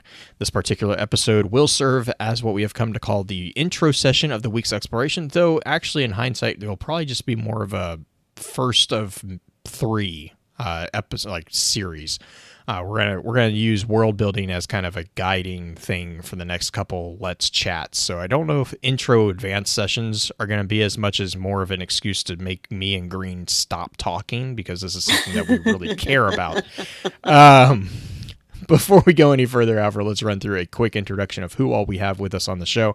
As always, this is your host, Blue Crew 86. And this is the Too Legit to Quit Green Eyed Music Lover. I may have a legit sticker on my Blue Yeti right now. But do you have also crayons? I don't have any crayons, actually. I prefer color pencils. They work much better. The Titan ate them all. That too. God. Yeah, if you're curious, you should go watch the stream archive, because I might have broken myself with finding an old joke of a Titan armor. Yeah, so I guess real quick, like I said, this is going to be first of three. I know at least three of our next Let's Chats that is going to be kind of focused around the concepts of world building. So right now, this particular episode, or this particular week's topic, is focused more on the overarching concept of what we mean when we say world building. And then I think it's next month's is going to be about NPCs, like build or populating the worlds. And then my plan is for the following month after that, so that would be May, will be about NPC dialogue, which is actually something that Green and I have had many, many conversations about. So yeah, before I get into the thick of that, though, I do have a few announcements that I have completely been dropping the ball on as far as Lore Network. So we have a couple of new podcasts that we have brought onto the Lore Network. And if you have not already listened to them or have gone out and found them, we have them all linked up on our website.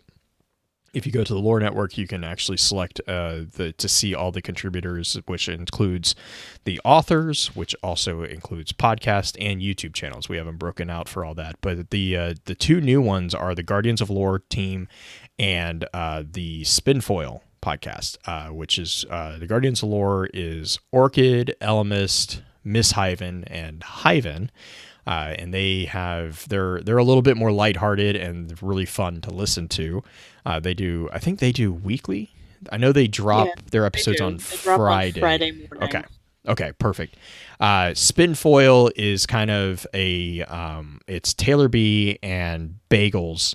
Taylor B is actually in our Discord chat, and Bagels I think is predominantly over on the Destiny Lore subreddit, I believe is where he's predominantly located. But they do basically very, very focused evaluations of different theories. So they do one theory each week, and it's usually about a 20 to 30 minute episode in which they kind of tackle like a specific theory that's very, very, very focused. And so intro is it's not an intro level, like you have to understand some of the basics of lore before you jump in there. But like for example, one of the ones that they did recently was is Taniks actually the same person, or is Taniks a title, or did Rasputin actually shoot the Traveler? By the way, my Zavathun theory is supposed to make a debut on their show as well. Nice. that Yes. Eva Levante is a Bethune. That's not surprising, and I'm definitely interested to hear their take on theirs is a fun one to listen to Yeah, as well. it's fun, but it definitely has a little bit of academic aspects behind it Yes. because they're going to not only just like dissect the academic merits of it, like why it theoretically is possible, but also like possible disproving aspects Mhm. of it as well. So they do have a lot of fun with it, as well as just diving into some of the different theories that have made prominence within Destiny Reddit, Destiny lore Reddit in particular, as well as throughout the Twitterverse. I know Beard's theories have shown up on there, mine's showing up on there. Bife, I think, has shown up on there a few times. So they're diving into a bunch of different things, which is fun. Yeah, and I've talked with Taylor quite a bit about helping them get set up on like the behind the scenes stuff. So I'm really excited to see that. But yeah, if you guys haven't checked them out, definitely gonna have to do that. The other thing I wanted to throw out there is we have gotten a couple more authors. So Infomage has been doing a couple articles that have been making the rounds on the site, and then I have finally gotten my stuff together, and I've started getting Rhino with Destiny Armory Defined. We've got his stuff actually consistently now coming out, so we will be doing that kind of as an archive purpose for him, and also to kind of spread that knowledge out a little bit more. But again, that's the point of the Lore Network. So if you guys do have any interest again in either writing, or if you want to put together a podcast, or you have a YouTube channel and you want feedback, if you want help spreading the word, or if you just want to contribute to a group, we are always looking, and we're always welcoming new people who want to explore lore. And it doesn't have to be just Destiny. I wanted to also reiterate that it can be anything. I know I have a couple people who are there's 2 people who are writing Voltron articles. We have another article coming out about Midsummer, which is one of the recent horror movies that just got dropped, I think, about 6 months ago. And there's a couple more psychoanalytical pieces that I think Infomage is working on as well for some other stuff. So we have pretty much the gamut. So if you have something, please let us know. So that's on the Lore Network side. As far as Focus Fire, what I wanted to do also is I'm trying to think. I've been pestering Green about doing stuff. I want to put out a call, because one of the things I was kind of just perusing stuff, and I just realized we have never actually kind of gotten feedback on.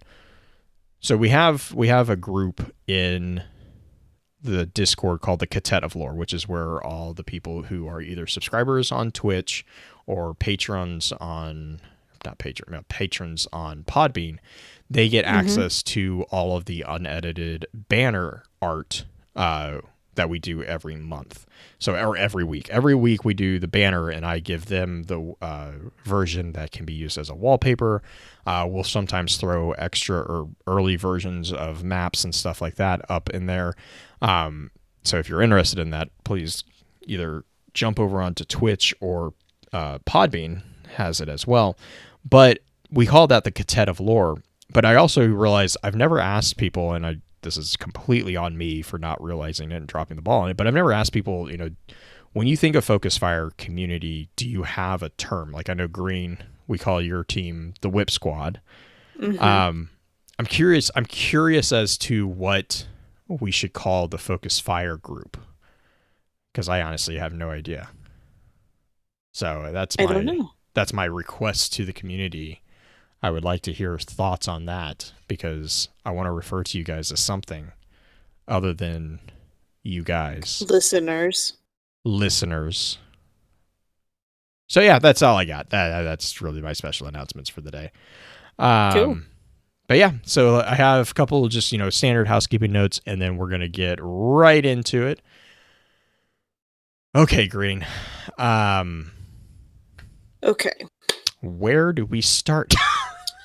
So, world building. Let's start with yours as well as my personal history with world building. So, what venue, what aspect have you done any world building in specifically for us personally before we get into like the big outward version of world building? So, for you, what is the arena that you have done most world building in? Tabletop role playing or play by post role playing games predominantly.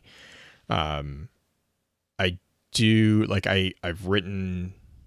I do have some with storytelling, but I definitely my approach to world building is definitely more focused and more palpable with role playing games because because that's just my approach.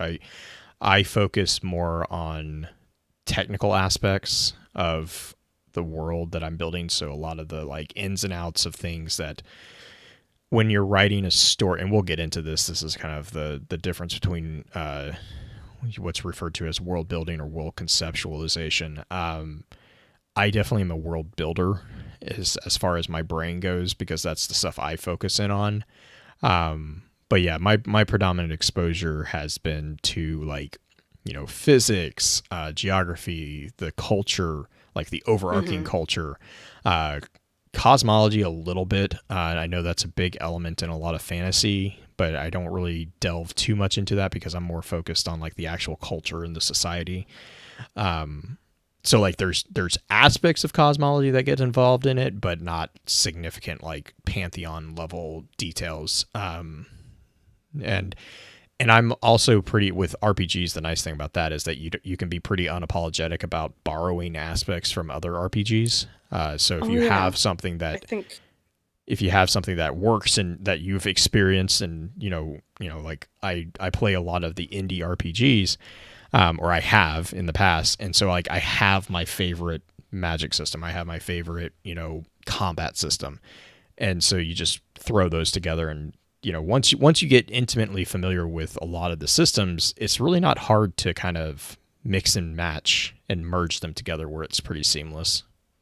I think that's one of the things that is most interesting about creation in general. And there are a lot of podcasts or studies done about the idea of creativity. I know that Hidden Brain did fairly recent, within the last month, podcast on it, where they talk about the aspect of creativity being a scaffolding effect. You don't necessarily create something wholesale. There's nothing absolutely brand new out there. Everything is built upon something else prior. And that's true for stories, that's true for music, that's true for writing movies and plots and any sort of creative aspects or even inventions. Everything is built off of something prior before. You have different aspects that you tinker together and they build out into something entirely different. When it comes to role playing or when it comes to world building in general, you have ideas of even like Tolkien. Entire idea, entire world building concept was built off of the linguistics of these different cultures, which was borrowed from not only his own creation of himself, of the Elven language, but also some of the aspects of the different languages tied into Great Britain at the time. But for me personally, the thing that I have most connection with when it comes to world building is with role playing in general. Not necessarily tabletop, because I haven't done actually a lot of sit down and tabletop games. I've done a lot more role play, story play with other people just via message board type thing and creating that So aspect. do you do more freeform? Oh, Okay. absolutely. Okay. Well, and the reason I ask is like when I talk about tabletop RPGs, I usually I prefer the structure of like a dice system, mostly because with the games that I'm designing for, predominantly there's going to be very heavy combat, and it's just the easy way to avoid the, you know, hurt feelings of someone pulling a god mode. Uh, Yeah. so and that's kind of the next thing that I actually was going to kind of merge this into is like, the approach of build. So well, like freeform usually has a concept of everyone who's involved, and I love freeform. It definitely play by post is definitely much more suitable for freeform. Tabletop RPGs, freeform gets messy with tabletop because it's just there's no structure inherently, whereas with like a play by post there's an inherent structure, or even Discord chat, which still I can't process it, but I see people do it all the time. There is an inherent structure that is ingrained into the delivery system that allows freeform to operate there. Whereas with tabletop RPGs, it's really like we've done it. I've done it, and I've done it successfully a couple times, but you have to have a group that is really comfortable with each other, and you have to have a group that is really mature as far as working as a cohesive unit, which is where the dice system really helps kind of bridge that gap. Right. I mean, go for it. I mean, there's always people who are going to try to break the system, break out, right? Like that's why you have the Guilty. dice there to help. Uh-huh. I mean, like Yeah, I mean, that's I've the done thing. it Is like too. that's I've why done it too. that's I would argue that often that's why I actually make a decent builder, is because I've spent so long as a player picking apart loopholes. Like we're kind of talking before we started recording. When I play RPGs,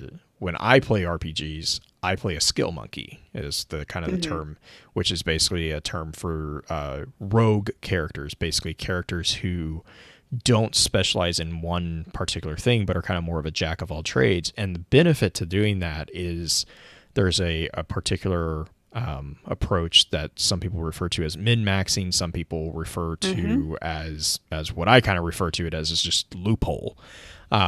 Basically, we find the people who do skill monkeys or min-maxing basically know the rule system so well that they know that the synergy that exists between particular artificially constructed skills is such that if you apply a certain amount of points to a certain skill, it will carry over in a beneficial way into another one, so that you don't have to worry about buying or spending air quotes skill points to get that.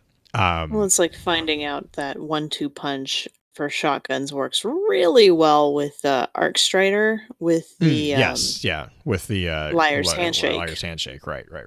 It's finding out where the quote unquote loopholes are, where the synergy is between the actual things. It's not necessarily a loophole, but it is the most optimum efficient way of creating a character or manipulating and using a character.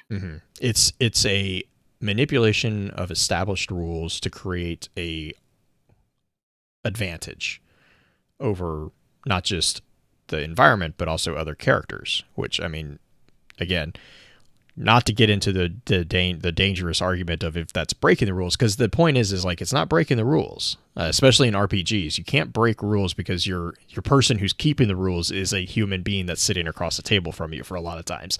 The DM, like, it's not like in Destiny or in like FPS where it's like, oh, I can glitch out of this. No, like, you can't glitch through another person.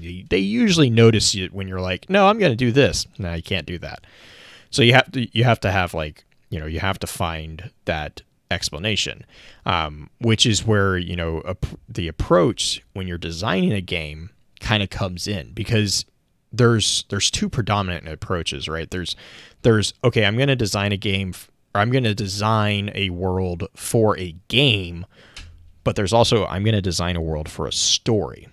And those are two, and even within those there are different nuances. Like games, it's like, okay, if you're going to design a first-person shooter game, that's going to be significantly different world than if you're going to design a tabletop RPG or a TTRPG.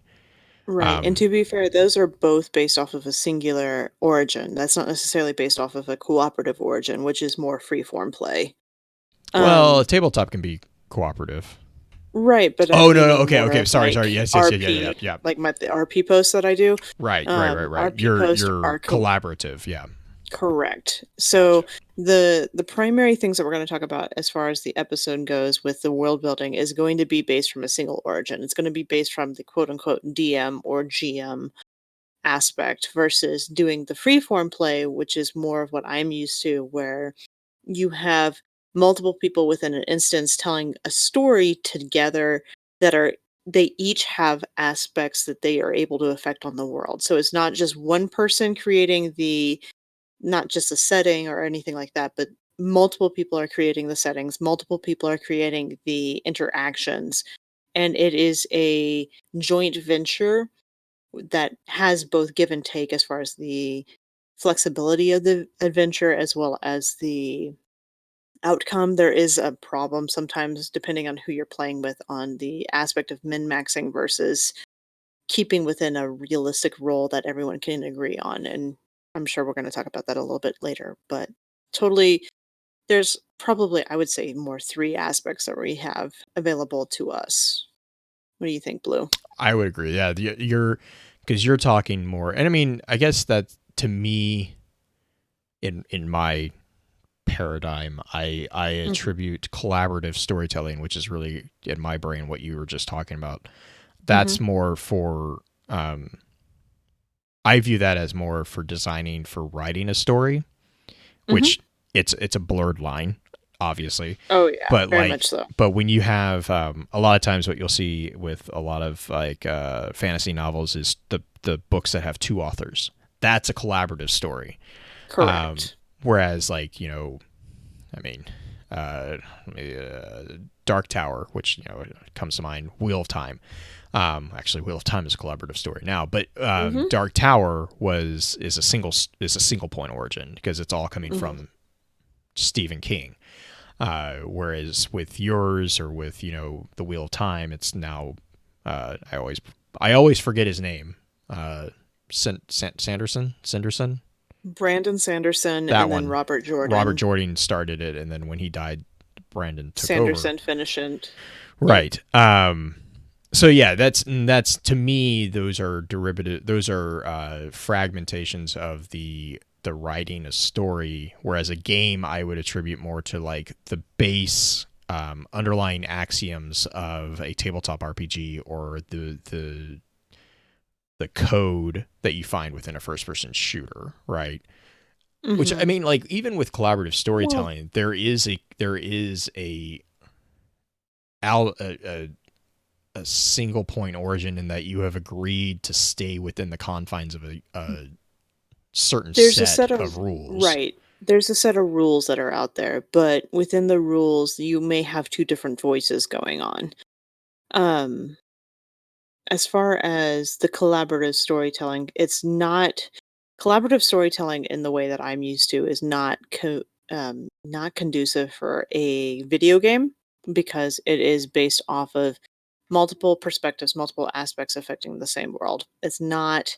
In some ways, Destiny does that, in so much as there are many writers writing for Destiny, but at the same time, there is still one driven point where they're all coming together and they're all driving to the same direction. Well, and that kind of goes into Guy's article, which I should link a note to include, because he talks about article. Oh god, it's so good. He talks about, you know, how exactly what you're saying is like there's the different collaboration behind the scenes, but then there's also the player experience, and that's the predominant for video games, especially. That is the predominant piece that needs to be focused on. So like the player experience is that single point, but there are the collaborative, which is the fascinating thing about video games, especially in today's world. Absolutely. So let's go into the more simplistic aspect of it and start talking about a little bit more of the basic aspects of world building and what it means to create a world from a single point origin versus doing the collaborative sense, which we can get into a little bit later, I'm sure. Definitely. But, so when and this is actually Wikipedia actually has I have been surprised. Wikipedia has stepped up its game on some of these summaries. But according to Wikipedia, has world building is the process of constructing an imaginary world, sometimes associated with a whole fictional universe. The resulting world may be called a constructed world or con world. Developing an imaginary setting with coherent qualities such as history, geography, and ecology is a key task for many science fiction or fantasy writers. World building often involves the creation of maps, a backstory, and people for the worlds, or what we gamers will usually refer to, or tabletop gamers will refer to as NPCs. I guess video games you also refer to, or we also refer to them as NPCs there as well. World building often, constructed worlds can enrich the backstory and history of fictional works, and it is not uncommon for authors to revise their constructed worlds while completing its associated work. Con worlds can be created for personal amusement and mental exercise, or for a specific creator endeavor, such as novels, video games, or role-playing games. So that's from Wikipedia. Now, it's pretty brief. I mean, that's a pretty broad statement. Basically, what a lot of people do is like anytime you have come up with an imaginary place, you have in your own brain created a world. Like that the imagination is, so everyone can world build. It's not something that you have to draw out a map that has these 5 points or anything like that. And that's actually something I want to talk about later, maybe in the quote unquote advanced episode. But there's a large argument that I think there's a large misunderstanding when you talk about world building, that it has to be very structured. Oh no. And it really doesn't. And I want to put a not at stake all. in that really early into this conversation. World building is, when I talk about world building, I am not talking about a formalized structure. Now, I use a formalized structure because that's what makes sense in my head. But I also understand there's a term that's kind of been introduced to me recently called world conjuring, which is actually really cool. It's a really, really cool argument against world building, because apparently in the modern setting, there is a overarching argument that you shouldn't start writing a story until you have done your world building, which I'm like, no. Like that's a terrible idea, because you'll never be done. You're never going to be done Right. building a world. Like you're literally building a world. I mean, think about that for a second. Right. I not mean, gonna and ever finish. you think about all the different aspects you would have to create, not only the maps and the economy and the magic systems and the The fauna history. and flora and the history I mean, the and history the alone is gonna. creationism aspect of it. I mean, there's so many different aspects. Like Tolkien is a perfect example of creating a world that his story fits in, right? Like I don't know how much of his world was created as he was writing, which is that It world was. I mean, conjuring, or if it was the other aspect of creating I the world honestly, before. I would argue that it was the former, because like the Hobbit, especially. I'm not sure about Lord of the Rings, but I know with the Hobbit that was a bedtime story. Oh yeah, he wrote it for his sons. Like, I mean, I don't even, if I remember right, I don't think it was written. It was like literally it was on the fly. It's like Douglas Adams and The Hitchhiker's Guide. Like, I mean, which is another, if you have not read The Hitchhiker's Guide to the Galaxy, fix that, please. It's hilarious, amazing. But the thing to remember about it as you read it is that was written on napkins on a subway on his way to work. Like, that was his world building. He was just, I mean, so there's a lot of these things that they created the world after the fact. Like they told a story, with the Hobbit. Tolkien tells the story, and then he goes back and he fills in the gaps to make that story work. Right. Which is And not the formal idea that a lot of people think of when they think world building, I think. well, I don't know. I don't know if that's truly the case, because as far as I have not read a lot of biographies when it comes to the aspect of world building, but as far as creation of a world, you don't start, most people I would say most people do not start with the idea of this is the economy, this is the magic. They may have a hook. You have a Right, hook right. that That's the argument is you don't like that. I think that's the I think it's electric literature. Electric literature has an like awesome article that we're going to talk about because I read this and I love the point that this editor is making. But that's actually his argument is like that's actually the gatekeeping that is going on right now with authors is because there's this, and I think Veru said there's a diagram that's been going around on Twitter as like the structured narrative that you have to have this plan built before you start writing. And it's like, no, you don't. Actually, that's a terrible idea. Just write a story and then go back and edit it. Like that's how you should do it. I mean, you have an idea. Whether it's I want to make the magic system based off of this, or I want a character with this kind of flaw, you have that one idea that you start with, and then you start writing to that. That's how you write a story, in my opinion. Like, I have a character that I just started writing last night. I wanted to create a different character because I have a few different characters as far as OCs for Destiny.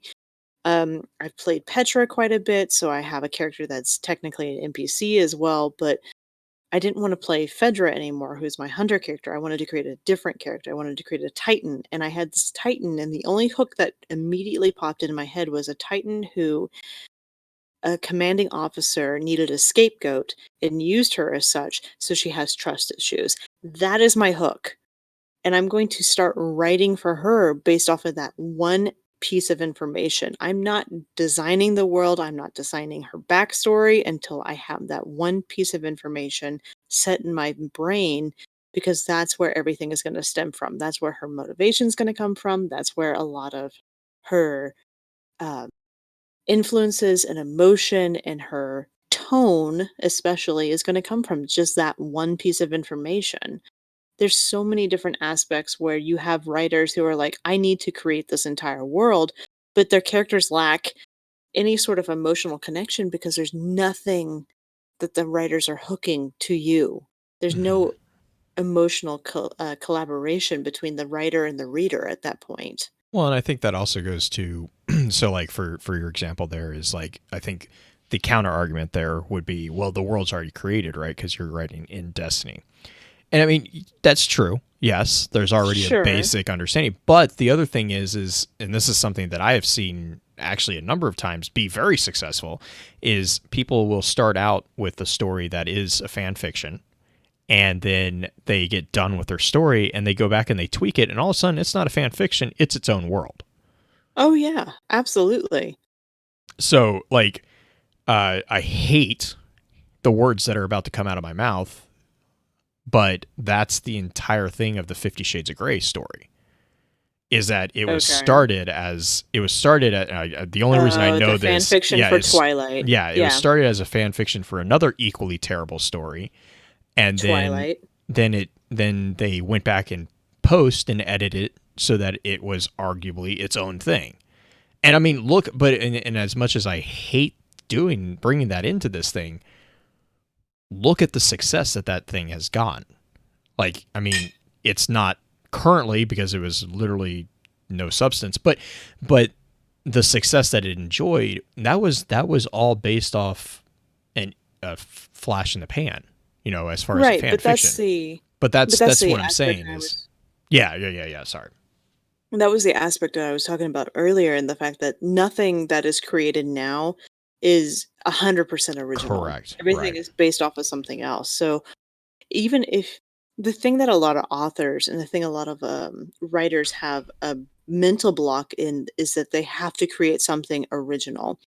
And that idea of the word original, word is so toxic to a writer, in so much as you have to be completely, nothing has ever been written like that before. That's impossible because the way that language works is based off of scaffolding. The way that our own learning is based off of scaffolding. So you are going to build things off of things you already know. That's how you write. That's how you express yourself, as things of words and expressions and stories that you already recognize and mean something to you. You're just going to add your own twist to it, and that's how you write a new story. That's It's the not original coming part. up with 100%. Yeah, that's the origin. That's your own flavor text. Originality is based off of the scaffolding of things prior. Right. And Now, actually, so I have two examples of things that are much more palpable to my taste. okay. So first off, Tolkien. You were talking about Tolkien. Mm-hmm. Hobbit is actually based off Beowulf. Mm-hmm. The entire story of Smaug and the Golden Cup is verbatim what happens in Beowulf at the conclusion of Beowulf. It's a two-handed cup that gets stolen by a dragon, wakes the dragon up, who goes on to raise the town and destroy the surrounding area, and then gets killed by the hero. Like, that is exactly what happens in both those stories. So, I mean, that's what I'm saying is, like, there you go. The other one is Wolves of Kala from the Dark Tower series, where, not lying, there is Harry Potter technology brought in to this entire city. Like, he literally has sneeches, is what he calls them, which are drone bombs that he uses as a in one of the battles, and it's literally got the lightning bolt from Harry Potter on it. Like, I mean, it's just in Dark Tower, I mean, he borrows from popular culture all the time in that. So there are examples of very popular, very, very popular things where it's, I mean, and Tolkien, the reason that's so glaring is we actually just got done reading The Hobbit to my son, and I read that particular chapter was one of the ones I was reading, and I was reading it, I'm like, I forgot about how just like this is Beowulf. Like this is a little bit toned down version of Beowulf's death. Like this is exactly what's going on. Oh yeah. I just completely forgotten, and that's why it's fresh in my mind right now. Is because we had read it, and I think we read it last week or something. So Look, I think one of the funny things that you see, and this may be a semi-old aspect of when it comes to story writing. I was reading an article, and I read this a couple of years ago, which is why I'm feeling like it's a little bit old, that a lot of modern day epic writers, Robert Jordan, granted he's a little bit older and now unfortunately deceased and passed, but Brandon Sanderson, and I can't think of some of the others that are out there right now that are just those big names. They all base it off of the quote unquote Tolkien model. There's the aspect of that is being quote unquote cliche or not good, but to build off of a model like that, I don't think is necessarily bad if you can bring your own flavor to it or bring your own aspect to it. I don't know. It's hard to design an epic in such a way that isn't going to be cumbersome well, and anymore, I it's think. yeah, especially with the hero's journey theory and everything. That's a dangerous arc. And I think that's an arc that a lot of people default to because it's just an easy story. Right. I mean, it's designed out. You have Joseph Campbell, Mhm. I know a lot of people give Joseph Campbell a lot of grief for his idea of what's the name of the hero? Do you remember, Blue? No, I know that he's the hero's journey. That's what it is, the hero's Yeah. journey. It's My problem with it is it's the one problem that I have with it is that it's like, well, if you back out enough and pull back and see the big picture, I'm like, if you back out that much, you're missing all the points that's actually differentiating the story. So of course they're all right, going to but fit. right, but that's the same thing as like astrology. You have the Oh yeah. generalization Yeah. that fits the aspect. But the idea of creating a story where you have the primary character and then you have the wizard. I mean, in Tolkien's case, it's the wizard type character, or the herald, I think is what Campbell calls it. The one who Yes. comes in and Yes. basically says that you need to move and do this instead of what you're doing right now, and you have the choice that that the main character has to make.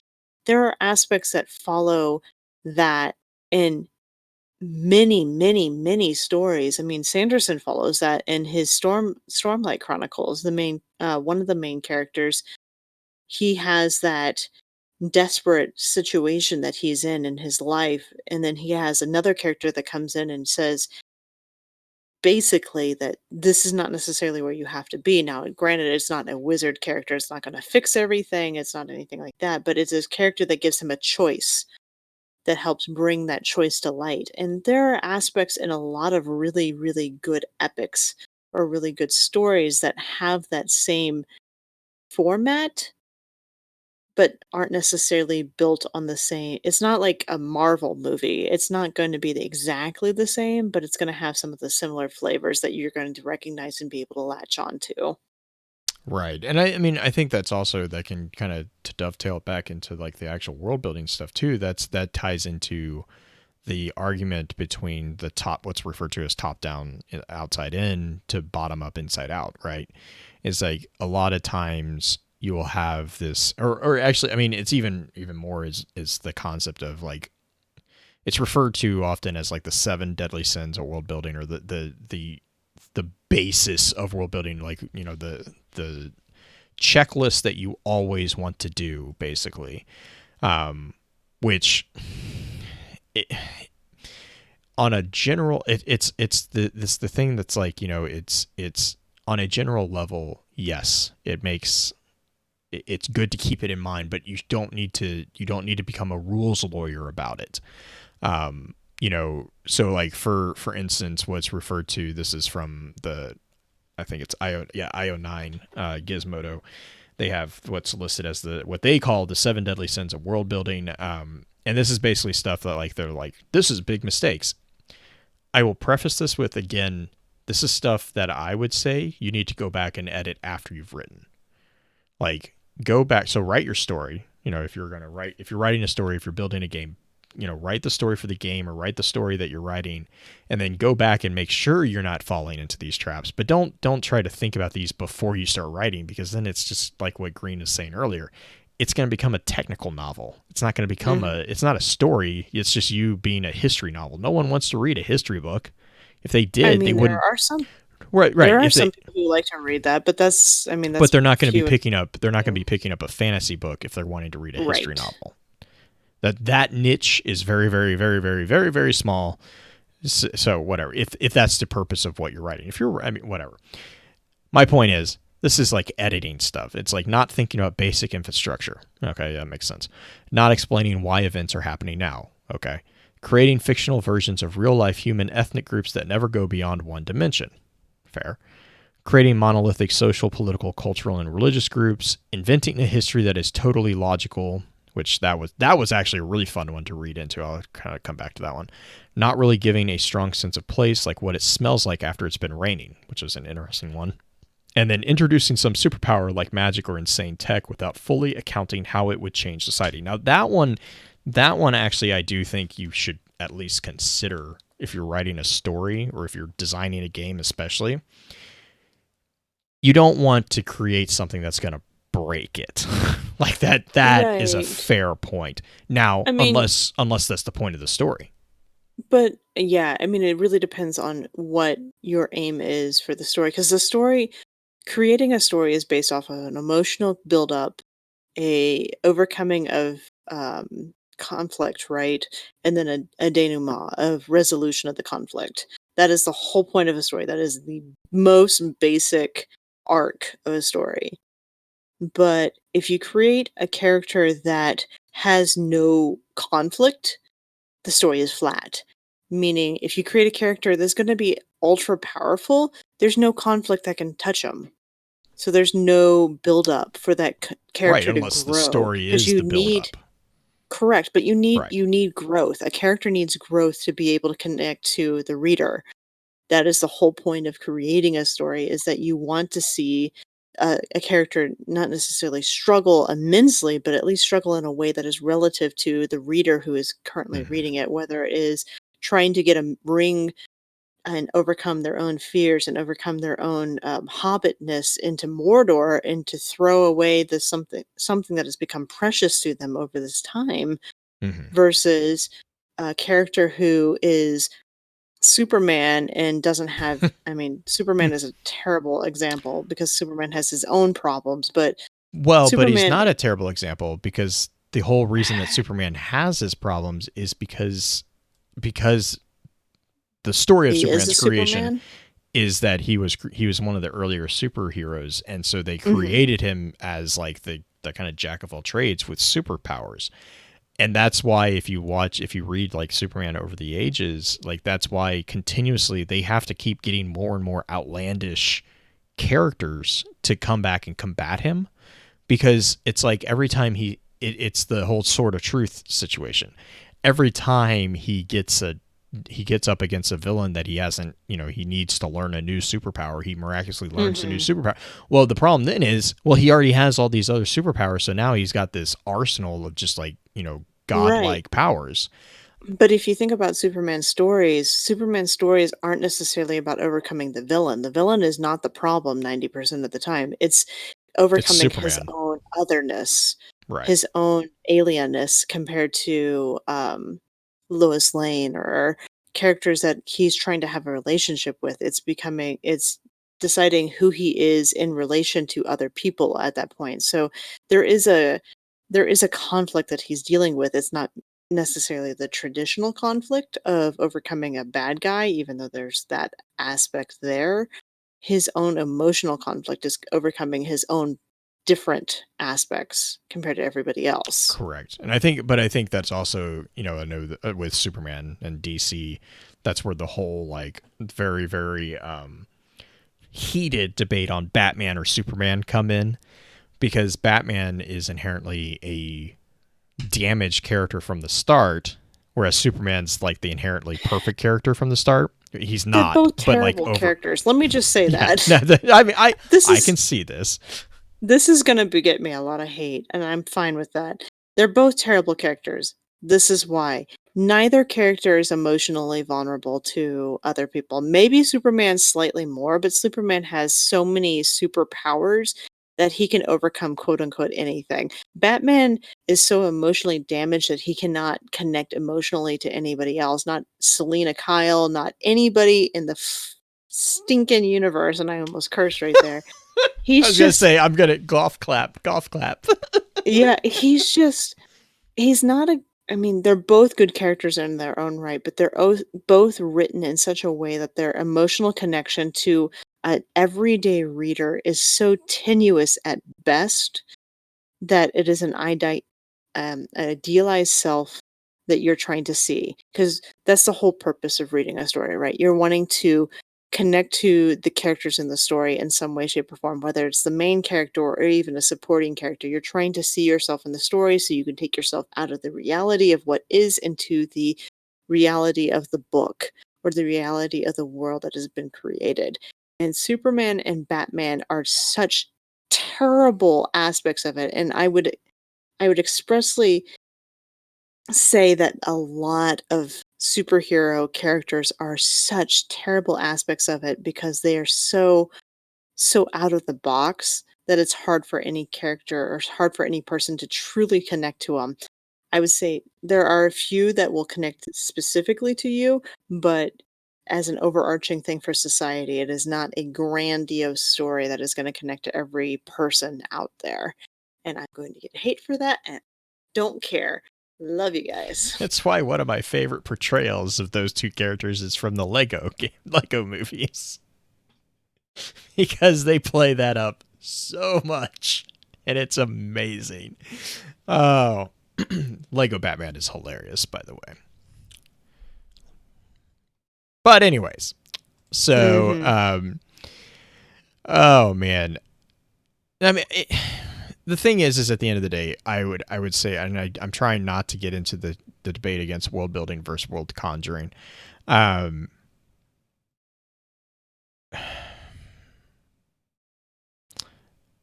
thing is like for building worlds, if you're looking for inspiration or stuff like that, I think that it's really cool to do that. There are the two, like I mentioned, there are two approaches. There's like the top down and outside in, or the bottom up inside out. There is a third, which is kind of like this combination of those two, and it's an absolute nightmare to do. So I'm not going to talk about it because it makes me nervous talking about it because I hate doing it that way.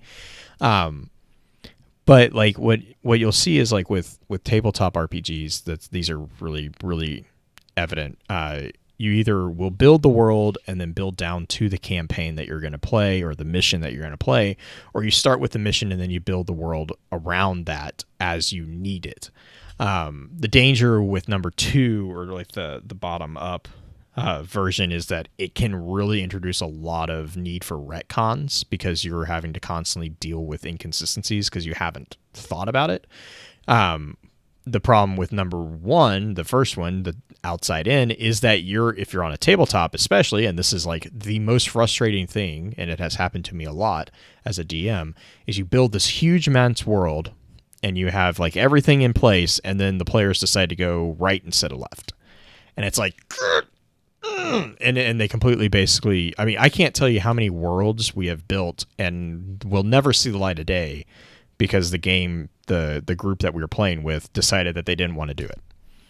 And like, which is, I mean, as a DM, that's completely, that should be in the complete realm of expectations, and you have to roll with it. But like, it is frustrating.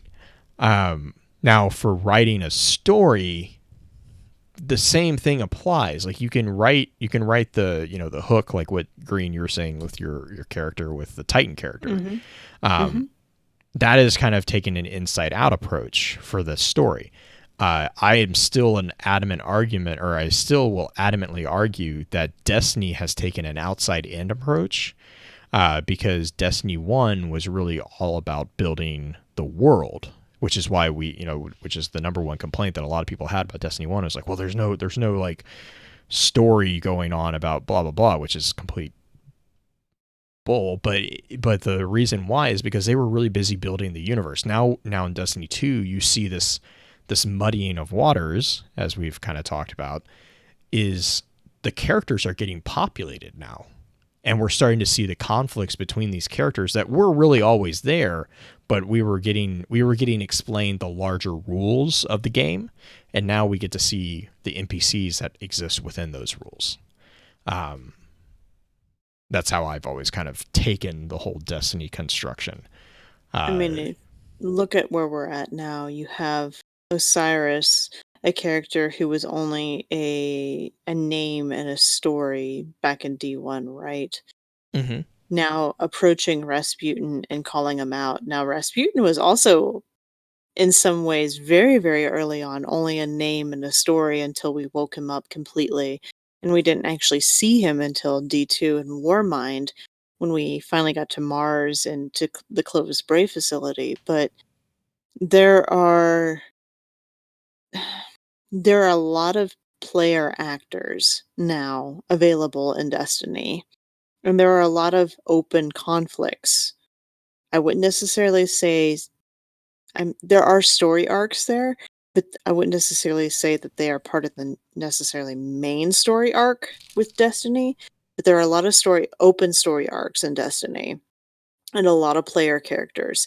And now the writers are manipulating a lot of those story arcs and a lot of those player characters together to create a singular story arc that is that meta arc over the whole thing. And it's interesting to see how they're doing it, and whether or not what's going on with the Vex and Osiris, and now the Cabal and the Almighty, and Osiris and Rasputin and Anna and Zavala getting roped in. It'll be interesting to see how they create those. They have those individual aspects and they're puzzling it together, and how they move them together will be very, very interesting to see how it works out.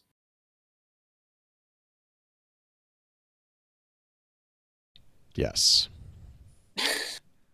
I'm gonna have to. I think I'm gonna have to call it, because I really want to get into the debate with world building versus world conjuring.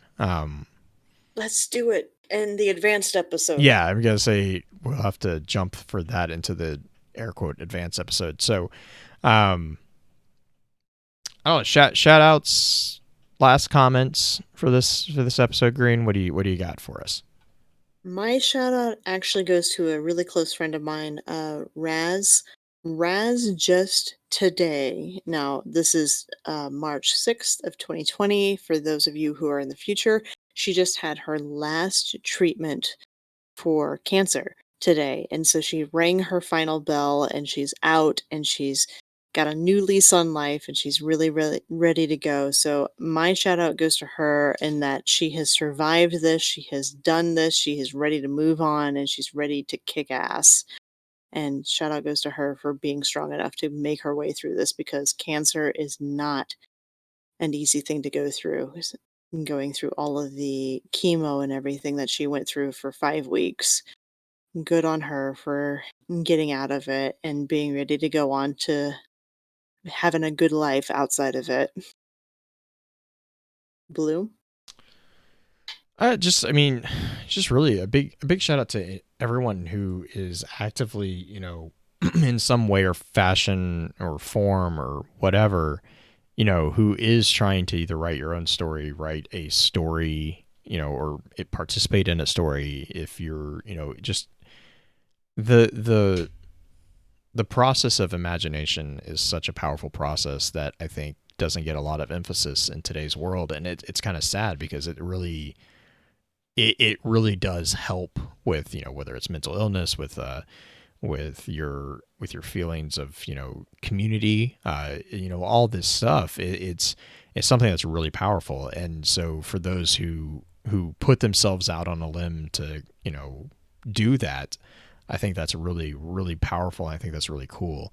Obviously we here with Focus Fire, we are constantly giving a shout out to the narrative team of Destiny, not just the narrative team, but the whole team of Destiny for the world that they have created, the story that they are telling.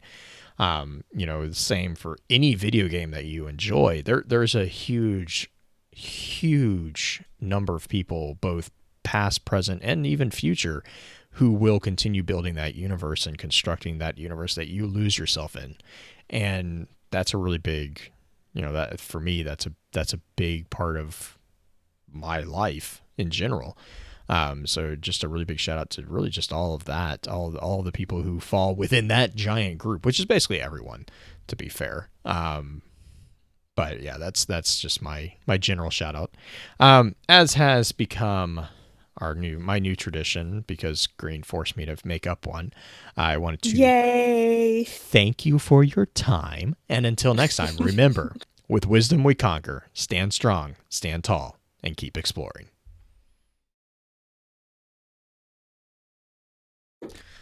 As is in my new tradition because Green made me do it. It's the story of my life. Is it really? Am I that much of a tyrant? I never said you were a tyrant. I would never say something that accurate. You know what? You've met my wife.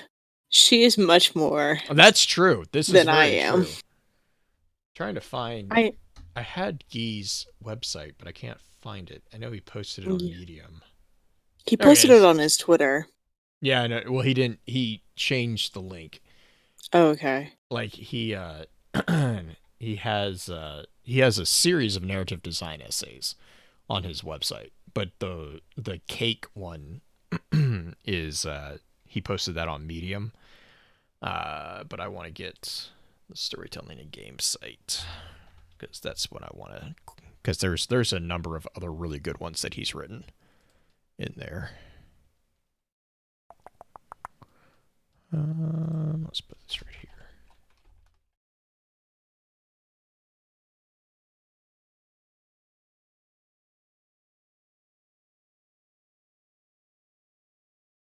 Can we be called the Explorinators?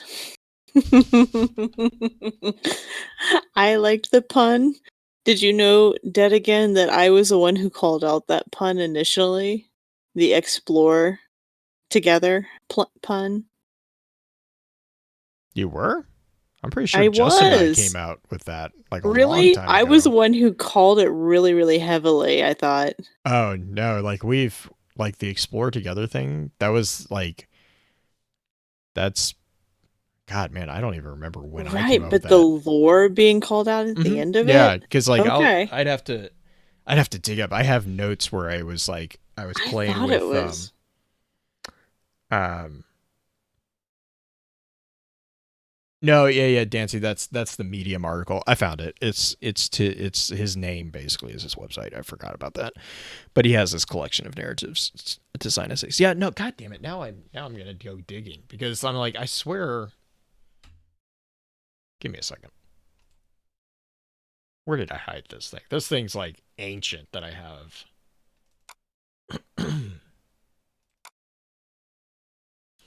Where is my resource I file? freaking love Khan. Have you ever Oh, have you what did ever he like do? watched? Oh my god, it's fucking funny as shit. Here, I'm gonna post it in the FFC private chat.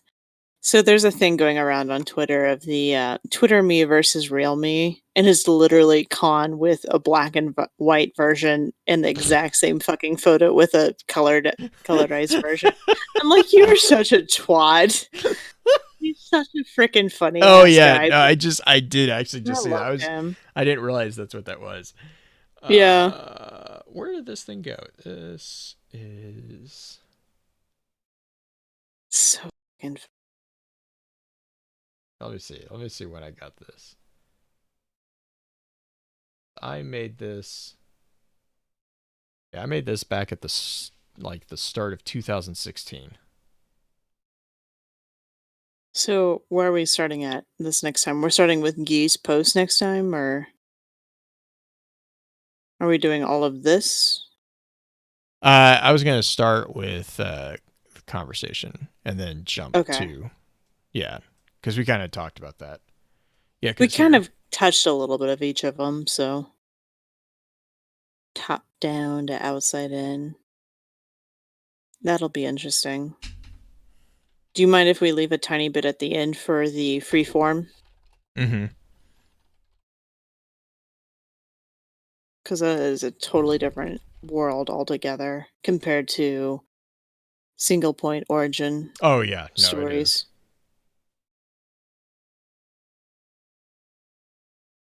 Cool. Yeah, I sent you that. That was the GIF that I made. God, man, I think that was like. Yeah, but like I thought I had called the lore aspect of it out a long ass time ago. No, I Like, mean, but that's what I was I saying. Is don't like, so we remember. started in October 2015. That was July 2016 that I threw that one together. Okay. Yeah, Now it's been a it's I don't been a thing know for a while. where. Yeah, it's been. Well, and that's why it cracked me up when Bife did the whole thing with who's that? Leah. Uh-huh. I was like, oh, you. I gave him grief about that too. I was like, Yeah, but the thing with Leah didn't really last too terribly no, long. it was well, because then she got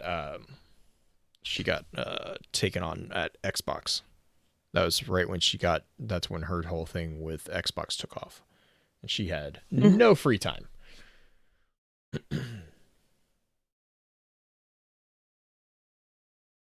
Yeah, Leah, I think she just I think she just left Xbox actually. Really? Yeah, she had I mean, not in a negative sense. She something else happened. I think she's doing. I don't think it's shoutcasting, but it's something else. What is she doing?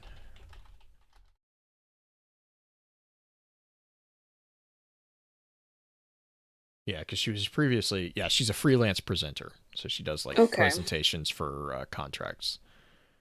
That's cool. Yeah, But I mean, yeah, she was on the Xbox.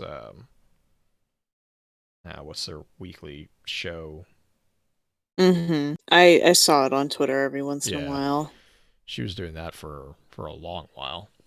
She was fun. Did you were at the you were at the Guardian Con when she was on the panel, weren't you? Yeah. Okay, Yeah, I recorded it with you and Bife and that's right. Okay, Mylan. yeah. That's right, because that's yeah. It's like I swear that was where Yeah, she was at UK's Xbox show thing. Okay. Blah, blah, blah, blah, blah. Let's get this. Oh no! Not that far.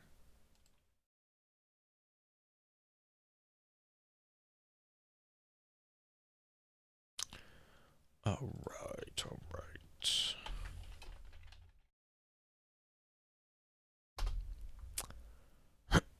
Good to go. Yep, do it. Welcome to Focus Fire Chat, recorded live on March 6, 2020 over on twitch.tv/FocusFireChat as we continue our discussion over world building. This particular episode will serve as what we have come to call the advanced session of the week's exploration. Congratulations to those who signed up for a deeper dive. Before we go any further, however, let's run through a quick introduction of who all we have with us on the show. As always, this is your host, Blue Crew 86. And this is Green-Eyed Music Lover. No extra names this time. Yeah, you kind of burned the bridge last week with the whole Did I? with the whole Weblore title. Did I?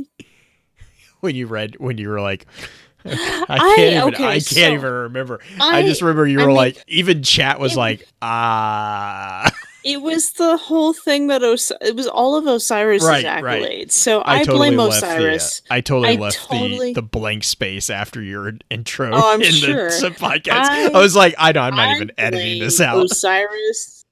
I blame Osiris for the lack of name this week. He has ruined me for you. He is such an old grandpa attacking another old grandpa who happens to be an AI. Grumpy old man. Yeah. Grumpy Old Man Part 3. Destiny. So I mean, like, really, okay, so to continue with this is really, I want to jump into this whole debate about world building and what basically Electric Literature is the first is a website that I first see this in, and this is, I believe it's Lincoln Mitchell, I believe, is the author. I want to make sure I get this correct. Yes, Lincoln Mitchell is the one who wrote this. And he does a really, really good presentation of this. And I just scrolled over it. So where did it go? Here it is. Okay. So he has a part on these articles, and I'm going to quote. I'm going to link actually quite a few things in our show notes. So if you have any curiosity where I'm getting all this stuff, you should just visit the Lore Network for the show notes, and you'll see they'll be at the bottom of the show notes. But he has an entire section that's basically called World Building versus World Conjuring, and he goes into this whole thing, and this particular article is titled Against World Building. So to give you an idea of, his overarching theme, it's not a positive theme with regards to world building. It's actually, he's arguing against it. And his problem with it is that he says, my problem is not with non-realist writing, but implying the rules of certain types of science fiction and fantasy to all types and beyond. And so he's like, he goes on to say that, most people use the term similar to the idea that world building covers everything and anything inside that world, which includes money, clothing, territorial boundaries, tribal customs, building materials, imports, exports, transportation, sex, food, the various types of monkeys people possess, whether the world does or does not contain satanic twerking rites, which I love that inclusion on there. But so his basic thing is like, he's not saying he's saying that in this sense, it's not just creating a setting, it's actually fleshing an invented world out completely. And the problem with this is that, it's not realistic. Like, it's not like, in a perfect, and so basically he goes on to say, in a perfectly executed work of world building, there would be no gaps in the world for the reader to fill. And, everything from the goblin's favorite type of baby wipes to the export taxes on Martian ray guns would be worked out. And that's just not conducive to the way most people write. Like, that's just not, it takes the joy out of writing. So what he goes on to say is he says, in contrast to world building, I offer the term world conjuring.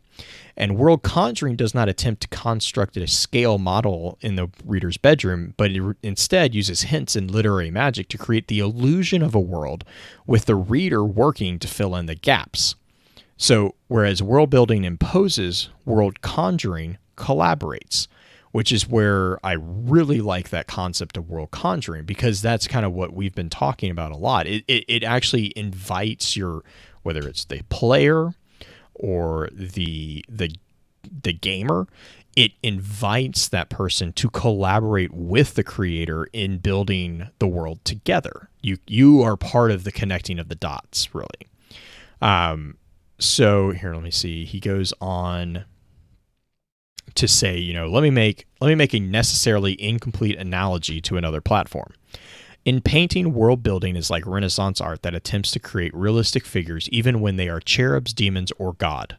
World conjuring is a spectrum of other techniques. Matisse employing dancing figures with a few swoops of the brush. Picasso creating a chaos of objects to summon the horrors of Guernica. Magritte shattering our vision with impossible scenes. We should enjoy realistic paintings, but we shouldn't impose their standards on every school of art. And that's where he goes on to say world building is the Silmarillion. World conjuring is ancient myths and fairy tales. I love the example. He's like, in fairy tales, we don't learn the construction techniques of the witch's gingerbread house or the import-export routes of evil dwarves. Which is right, I love it. I mean, I think the easiest way to explain it is the world building is giving you all the constructive material that you need to be able to flesh out the world yourself and see it visually and viscally without having any aspect of emotional story tied into it. Whereas the creative aspect or the world conjuring is you're only getting the details that are relative to the story that are going to be important, that will at least color the world that you are in to be able to create a visceral world for you to experience. Yes. He makes the point that all stories may need to conjure a world, but only a few benefit from building one. Right. Another way to look at this is like, if you've ever read any of the works of Philip K. Dick, very, very short stories. There is no world building in a lot of his stuff because, some of his stories are only 3 pages long. Right. They're some of the most amazing short stories I've ever read. Like, they're really good, but they are standalone stories. There is no other, like, that's kind of part of the allure, is like, you're always wanting more. You want to know what's going on, and there's nothing there. So you have to, it's like this thing that sparks that imagination and be like, okay, well, what's going on with this? What happens after that, cliffhanger of an ending? That's how we got Blade Runner. Right. That's how we got Minority Report. That's where those came from. Well, go for it. I was just going to say, it kind of comes from the aspect I was talking about in the introduction episode, that jumpstarting creativity is not necessarily from the world building aspect where you're creating every little bit. You know exactly in the world where the bear is going to jump out at the person, versus the aspect of you're telling the story and there's an emotionally appropriate, or there's a story plot appropriate time for the bear to jump out at the person, versus it's just the creativity aspect of creating a world from the what did you say it was, the conjuring aspect of it. The conjuring aspect of it is the more realistic spurt of the moment aspect, versus the everything is plot and planted, and it is that railroading aspect that every DM tries to avoid, because railroading is totally different in some ways, but at the same time it's very similar to the world building aspect, because if you're going to railroad a story, you're creating every aspect of what's going to happen to these people before they get there, and you're going to decide where they're going before they get to that point, right? That's the whole point of railroading. Yeah, and as a DM, I can tell you that even if you try to railroad, all you're going to do is piss off your players, and then you won't have a game. Exactly. So- So world building and railroading are very similar in the aspect of that you are creating no aspect of discovery for the Right, reader right. or the player. So I mean, yeah. conjuring a world, you're creating the aspect of discovery. That is something that players and readers and people who are engaging with the story are drawn to because they feel like they're finding something new. It's not something Mhm. that is created specifically for them. It's not something handed to them like a freaking ABCD. Like it's not an alphabet block list that you know exactly where It's each not a peg history is. novel. go. It's a fiction. Exactly. Yeah. Yep. It's a fiction where their aspects that they're influencing into the story are going to be taken into account so that it's going to change how the story is going to be told. Yeah, I personally like my personal thing is I think actually there's a place for both of it, both these aspects in any story. And the reason I say that is I think I take the concept of world conjuring as that initial writing, like that this is the story, this is the the hook, the battle, the climax of the story, all that's the creative piece. World building is going back once that piece has been done and editing it to make it consistent before you share Right. it. And that's where the world Right. building comes in because world building is like, okay, you sit down and you've written this awesome, piece of original, like whatever, or your fan I fiction think piece, right? You go back and you right. say, okay, It's what can I tweak to make this actually, follow XYZ to make it make it's sense? it's telling the story first and then building the world second versus building the world first and then telling the story to fit the world. Correct. Which is where you get in my brain, this is, I'll preface this with, this is my brain. That is the big difference between designing a world for telling a story and designing a world for Mhm. playing a game. Because with playing a game, you're designing the world and then letting someone else really tell the story.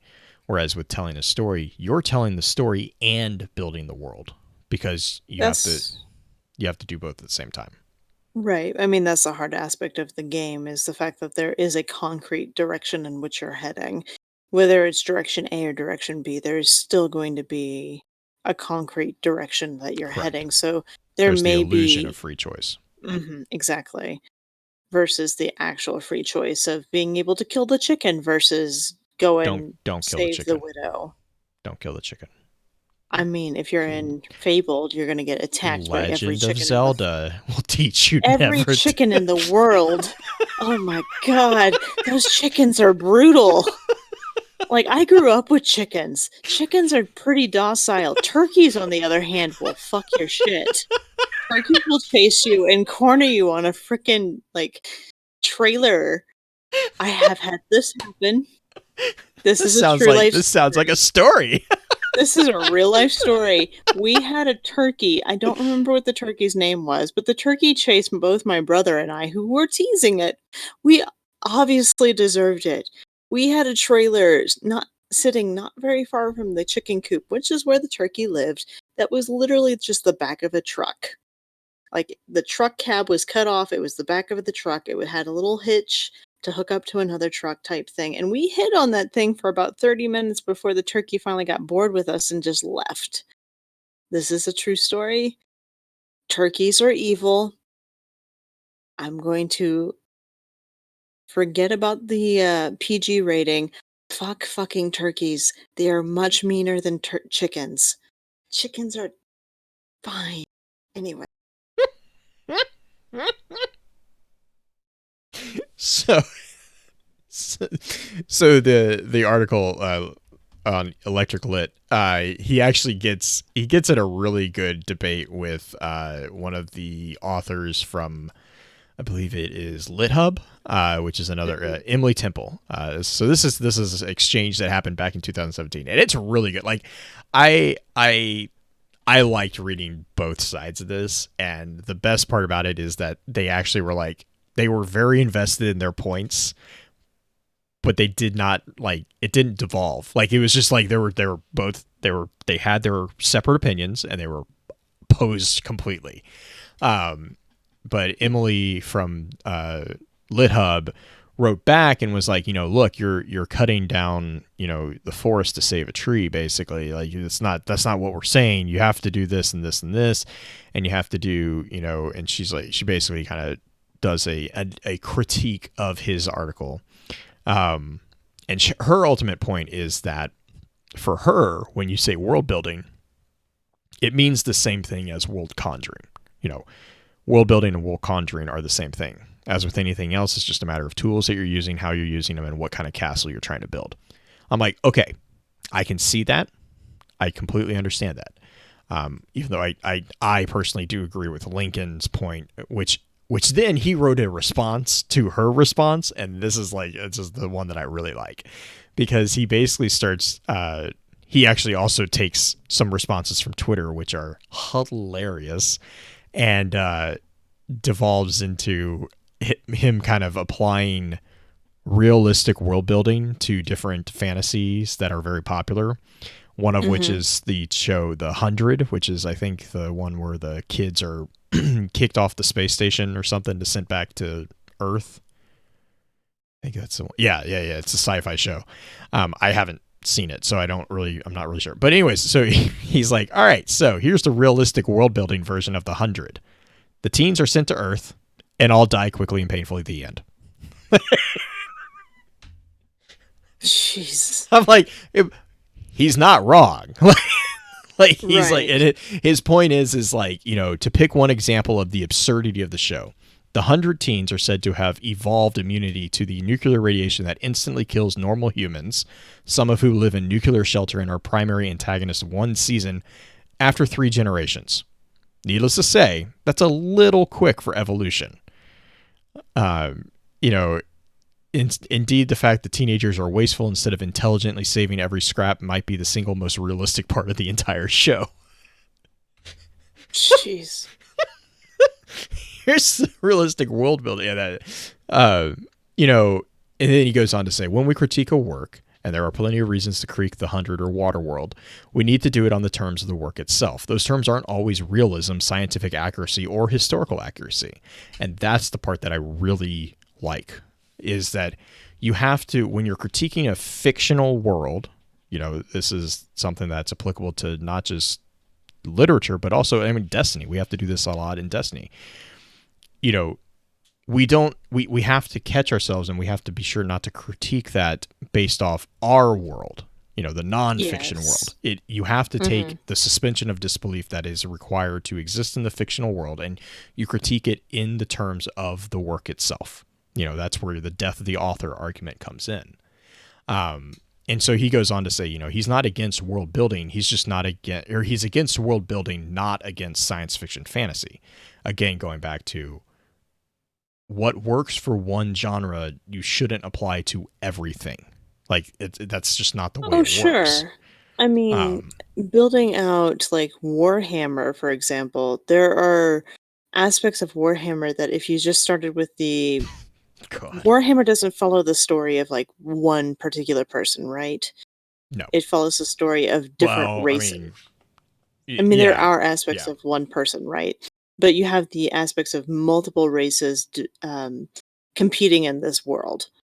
You have like the Space Marines, and I don't remember any of the rest of them, and I'm sure people are going to remind me of the rest of them, but there are aspects of factions fighting against each other. That type of story writing is totally different than dealing with a singular person's story writing, where you're dealing with a singular person's emotions versus the aspect of a culture. Writing for a culture is totally different than writing for a singular person. Right. And so like on that note, he actually pulls a quote from Neuromancer, which is William Gibson. And so Neuromancer was like a huge thing, and they wanted to turn it into a board game. And I'm going to have to censor myself because the quote is, I don't want to censor the quote, but he says, William Gibson's explanation of this conversation was, quote, "They set me down and questioned me about the world. They asked me where the food in the sprawl comes from. And I said, I don't know. I don't even know what they eat. A lot of krill and shit. They looked at each other and said it's not gameable. That was the end of it. The peripheral is not gameable. It has a very high resolution surface, but it is not hyper-realistic down to the bones of some imaginary world. I think it would be pointless. It would be like one of those non-existent Borgsian encyclopedias that describe everything about an imaginary place and all of it is self-contradictory. End quote. So, and that's, again, his point is like, this is a guy who wrote a very successful thing, and they're like, okay, but we need to gamify it. And he's like, I don't know. I don't care. They eat that. Like, sure. I mean, Sanderson had kind of that aspect because in the Stormlight Chronicles, there's a lot of people who ate essentially the lichen off of rocks for a long time. But I don't know if that was an initial thing that he had discussed way ahead of time or if that was something that came later. But I don't know. It's what is more important to you in your story writing? I think that is the ultimate aspect of what you're doing is what is the most important aspect to you? Is having a hyper-realistic world important to you? In which case you can create the world first before you create the story? Or is creating the emotional story most important to you and then creating the world around it to fit the story? Right. And he later goes on to quote John M.J. Harrison. Wow, I messed that up. Another science fiction author where they actually basically say the same thing that we've kind of been saying too is, world building is dull. World building literalizes the urge to invent. World building gives it an unnecessary permission for acts of writing, indeed for acts of reading. World building numbs the reader's ability to fulfill their part of the bargain because it believes that it has to do everything around here if anything is going to get done. Above all, world building is not technically necessary. It is the great clomping foot of nerdism. It is the attempt to exhaustively survey a place that isn't there. A good writer would never try to do that, even with a place that is there. End quote. Now, to be fair, as far as the other side of that coin is, if you have a world that you have in your mind of there are certain rules that things must follow, and you're able to create a story of a singular point in that comes from it, part of me wonders if that's where Tolkien was when it comes to like the Silmarillion and the Lord of the Rings in general. Right. But I mean, so even there though, you're using logic. You're keeping the logic within that. You're building that world, but you're conjuring it as you need it. So you're explaining things as you're doing it. Did he though? Because there are aspects in the Silmarillion that aren't necessarily relative to the world itself. There's no point in knowing some of the older gods of the world in which Lord of the Rings takes place. The world building aspect is literally just an extemporary aspect of the story. There's no point in knowing all the different gods that came forth, all the different types of elves that came forth prior to any of the story that is relative to Frodo going and dumping the ring into Mordor or dumping the ring into Khazad-dûm. There's no point in that. In creating all that different aspect unless he just had that just floating around in his head prior to I don't know, there's aspects of it. I mean, to kind of take a step out and look at how that worked, the Silmarillion for the regards to the Hobbit was written first.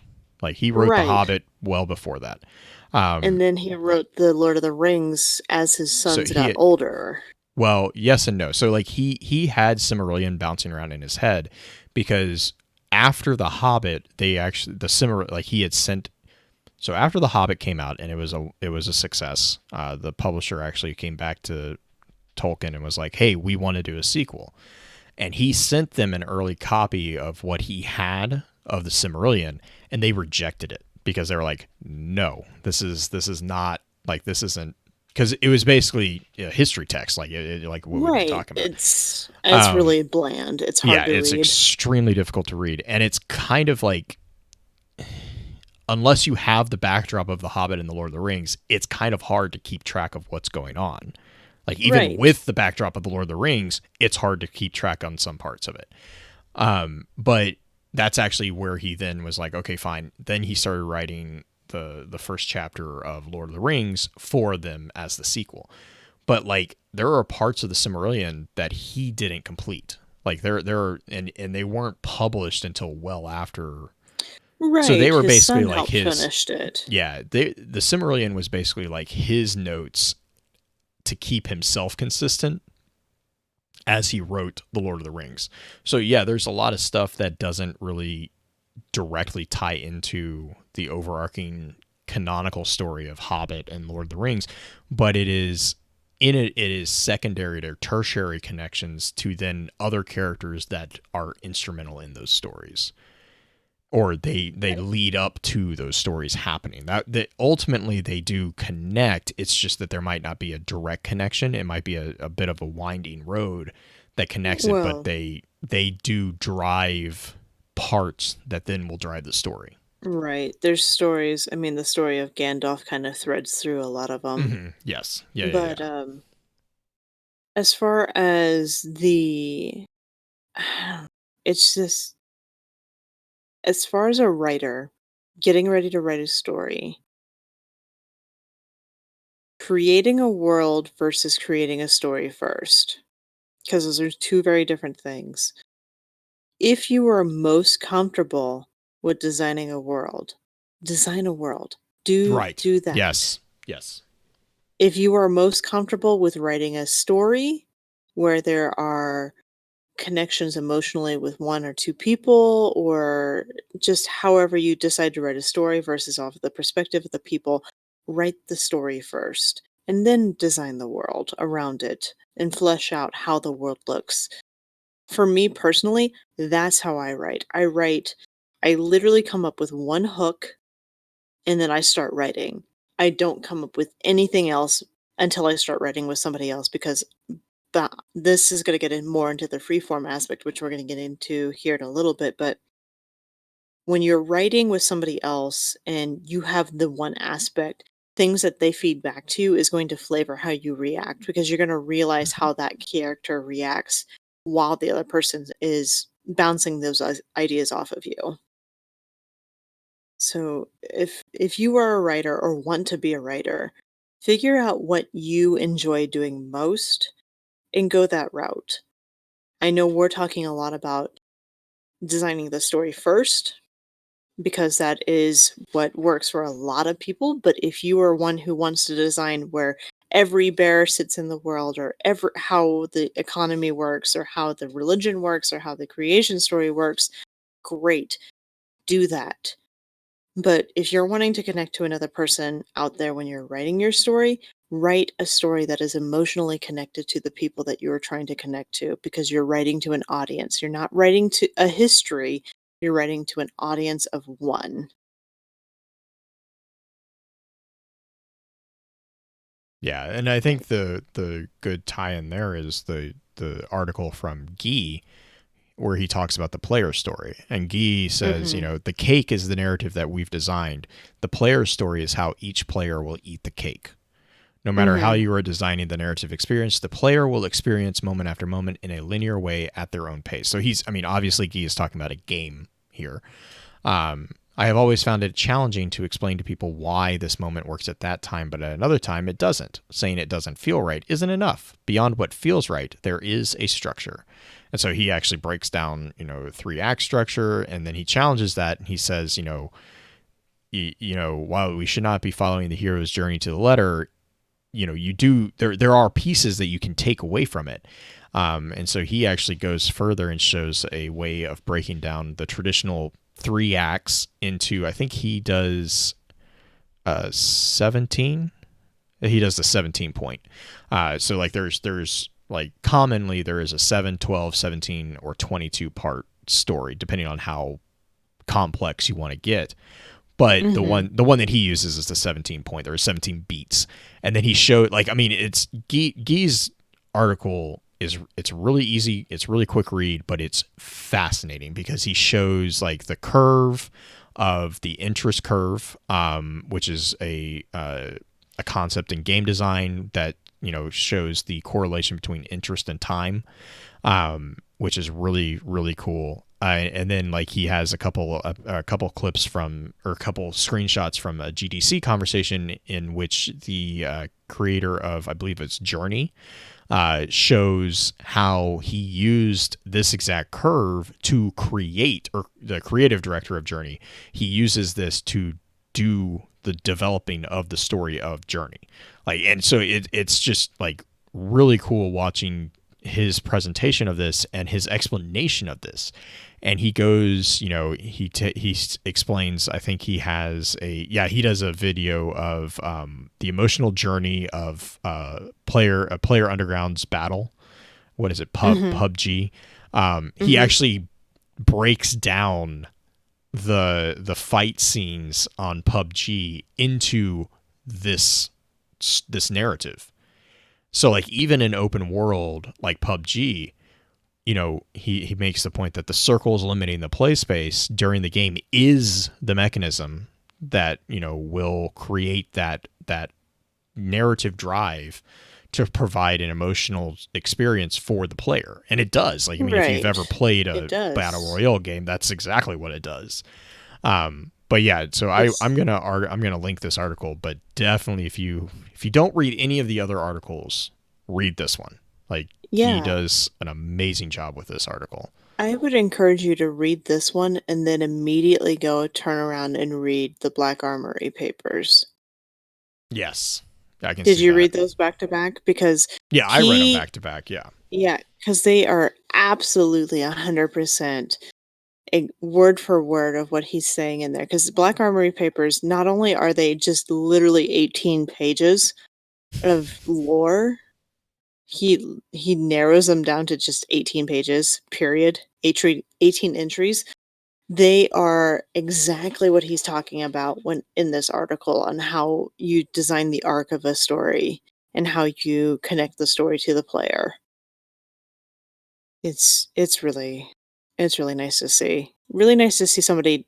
This is the art of story writing at this point, rather than just but I mean writing. that is also building the world. Is telling the story within the world, and actually, I'm going to use that as a segue to unleash the green on Freeform, like how that piece kind of plays into this whole thing, because we have been talking about building a world that is predominantly from a single point of view, right? I think you've mentioned this, but to reiterate, we have been focusing on worlds that, one person is controlling the whole thing. So how does that differ from a world in which multiple people are responsible for creation? There's a difference in so much as a lot of the times in a world where it's free form, and I'm speaking mainly from the role-playing aspect of play by post, in so much as the rules of the world are already established. Now, there can be bending of the rules that happened in that world. So say if you're playing Second Life, if you're doing writing for role play for Destiny in general, which is what I've done primarily as Petra, you play by the rules of what that character can do, or you play by the rules of what goes on in that world. Characters, certain like guardians are able to do this, and various characters are able to do this. Well, you want to be able to flex those roles a little bit. So sometimes, like Petra in particular, Petra has training in the Techian personality or Techian roles. So there are some things that I have played with in my writing specifically that Petra has been able to do some of those lift aspects that you get with the Techians when you're in like the Last Wish raid, where Shiro will lift you up and like launch you into the air. Well, Petra has had those abilities via in the role play, because there is a preconceived notion that she's able to do that in the world, because she has this training with the Techians, even though the Techians in Last Wish are taken.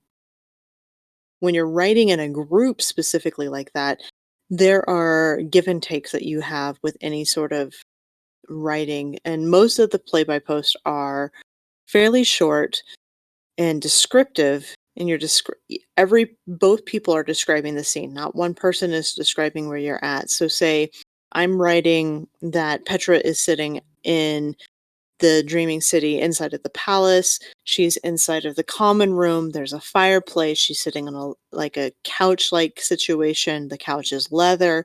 I'm describing the scene and where she's at. And then the other person immediately picks up where they're at in their own perspectives, whether it's a guardian or Marisov or somebody like that. They describe where they're at in perspective to where Petra is at. So both players are creating the scene together. So Petra is sitting on a couch.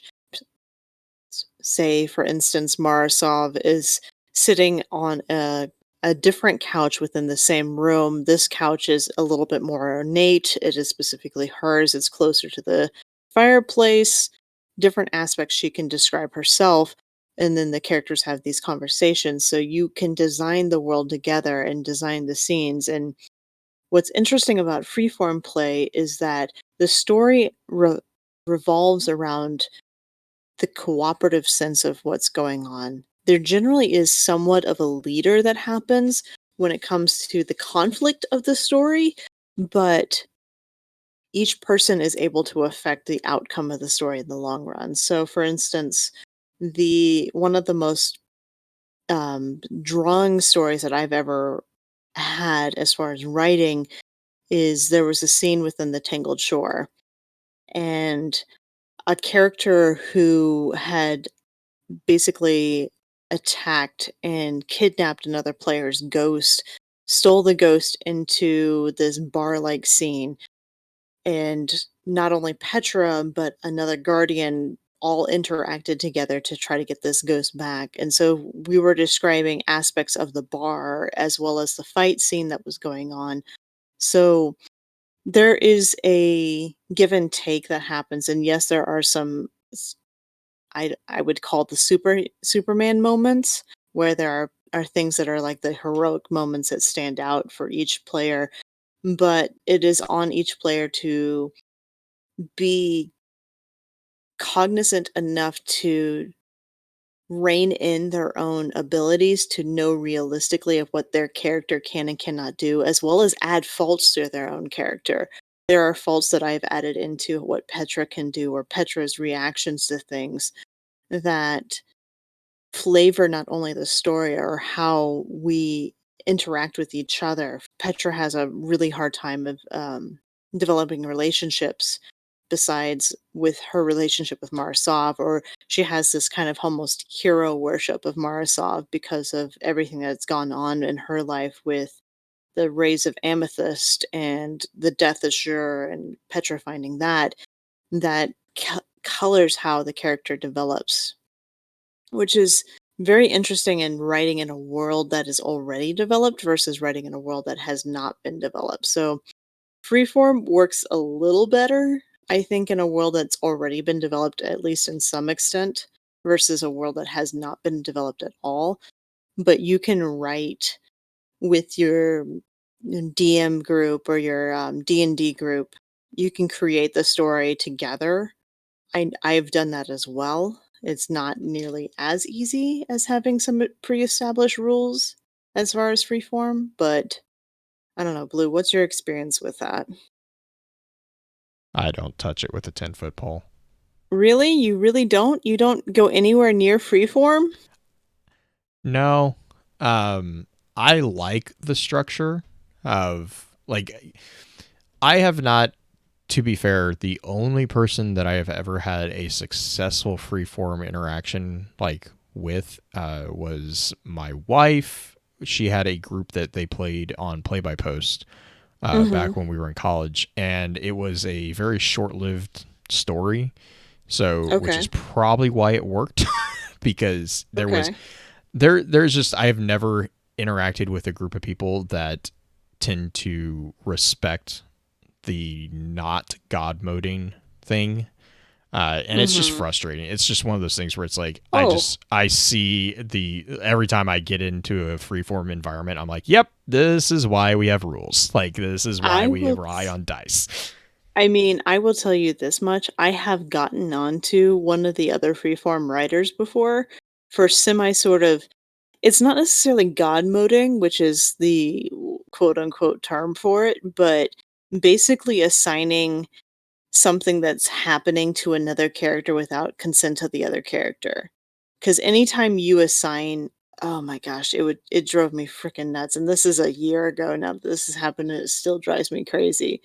Anytime you assign something that's happening to multiple characters, but you don't consent the other character, that's a big no-no in freeform play. You have to get the consent of other players while you're writing this freeform story in order to make sure it works. Because if you decide that, hey, I'm going to write this story and your character's pregnant, but you don't know that, that's a big no-no. Just Mm-hmm. just don't do that. But Yeah, and like I guess coming from multiple year experience of like very structured tabletop for like the group that I always played tabletop with, we mhm, would do freeform theater. Like we would role play more than we would like hack and slash in our games, but the underlying logic was always if a dispute broke out, we had the underlying okay, now we can go back to the dice and we have a structure to right. settle the argument. Whereas like in the free and this is fully just my experience, but like within the free form environments that I have interacted with, when that inevitable argument comes up, there's nothing to rely on that is like consistently everyone agrees that it's an impartial system, like regardless Right. of quote if your dice is lucky or not, you can I complain all you want, but the dice is the dice, like I think it depends on the group really, it because 100% does, it right, 100% does.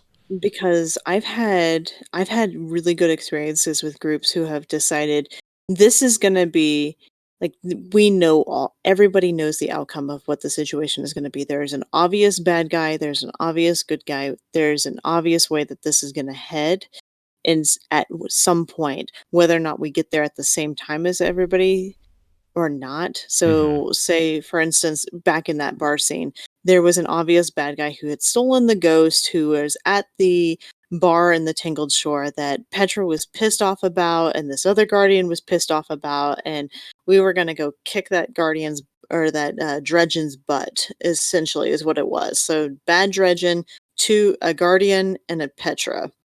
So Guardian Petra attack the Dredgen, and there's instances there were there were things in the story that coalesced that was not necessarily what we were expecting. It wasn't just a clean cut, oh, the Guardian wins or the Petra wins. It wasn't as easy as that. But there were aspects where um, things didn't go exactly as according to plan. But in the end, the Guardian was able to get its ghost back. Petra was able to help in some way, shape, or form, and the Dredgen in question was eliminated. So there are certain story plot points that are not necessarily predetermined, but at least understood within when you're writing the story that makes it easier.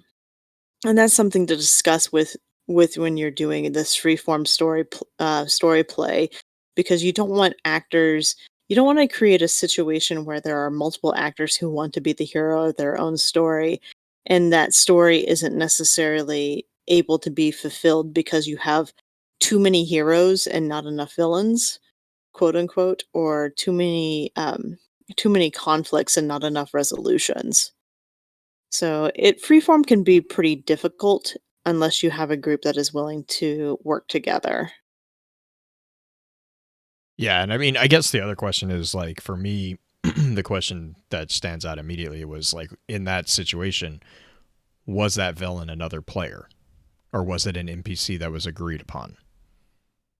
That ironically, the villain in that story was not somebody who had talked to both of the characters ahead of time, but already understood that that was their role in the situation. Okay, so it was another player. Yeah, okay, so Correct. I mean, again, from a logistics standpoint, your experience is highlighting the fact that the group of people was much more cooperative. Yes, 100%. Yeah, and so I just haven't had that experience. And now, going to current situations, I don't have the time to dedicate to free, because freeform takes a significant amount of time. I mean, geez. Oh yeah. Role playing games in general take a significant amount of time. But yeah, and it's like growing into that space. Like even when we did play by post, like especially when we did play by post because it was digital, the like regardless of if we ever used it, having that underlying structure of a character sheet there just in case we needed it, because that was the other thing. A lot of play by posts that we played, I wouldn't consider them freeform. Looking back, they probably were pretty freeform because they were very role play heavy. But the reason I wouldn't consider them is because if a crisis arose and that we needed to settle a dispute, it wasn't a matter of who wrote better. It was a matter of, let's roll a dice and see where it goes. To me that it's just a deference of that particular dispute, that particular argument. But if you take it in the form of like tabletop RPGs, what essentially freeform can become is the aspect of there is a DM or there is a GM who plays the bad guy or who plays the conflict in the situation, because that's what DMs do, right? In a situation of tabletop RPGs, if the player characters were the ones in charge all the time, there wouldn't be any conflicts. They would just constantly be partying, drinking in the bar, and enjoying life. But the DM is the one who creates the conflict. So people who play freeform RPGs, who do these play by post or online RPs, there generally is an either unspoken or spoken agreement that there is a player who is kind of directing the conflict of the situation. Once that the conflict can be approached by other player characters in whatever way they see fit, and the conflict creator is the one who's going to react to it. So that's the freeform aspect of it. There is always going to be the conflict and resolution aspect, but how the players devise it and create the setting of it is up to the players in general. Everybody works together in that aspect of it. I can basically have Petra lift up the character and throw them up against the ceiling because of the Techian aspect if I want to, because of the preconceived rules of the world in which that we are playing in with Destiny. But the design of the bar setting and everything like that may be determined on the conflict creator in the situation. And every good story has conflict and resolution. Depending on who is creating the conflict or who is creating the resolution, it could be either freeform, where you have multiple people creating that, where you have one person creating the conflict and one person the resolution, like in tabletop gaming or freeform gaming, or you can have it contained within the same unit, where it's a single source unit, where the writer is creating both the conflict and the resolution in their own aspect of how they are describing it, or their own world creation at that point. Yeah, I think, yeah. Yes.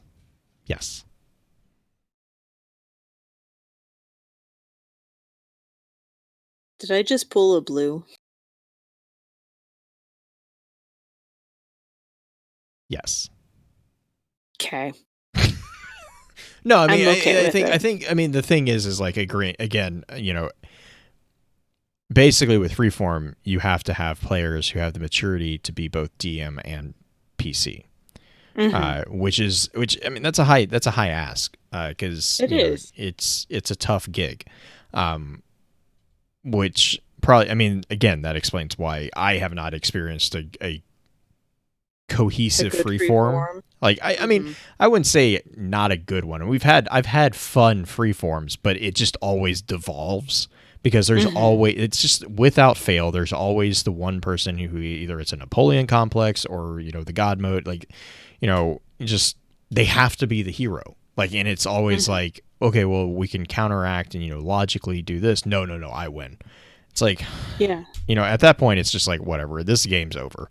Like, as soon as you get that mentality in a freeform game, you're just going to walk away. But that's the fun part about creating a cooperative story. You have to be willing to be the monster, but you have to be a fair monster in the storytelling aspect, which is not always easy. It's not at all. No, because nobody wants to lose. But being a DM or being a GM when you're creating a story is all about creating a situation in which your player characters can win. Right. Because, and I Yeah. think that's ultimately the difference, right? Is Right. being a DM it's not about winning or losing. It's about, do you succeed in telling a story? Right. But Go for it. there are DMs who are so consumed with the numbers aspect Yes. of creating the story that the story gets lost in the technical side of Yes. I hate creating the those. situation. I can't Oh, stand those types of DMs. and I've played that before, and it's not exactly fun. Oh, And it's there's, stressful. It's just, yeah.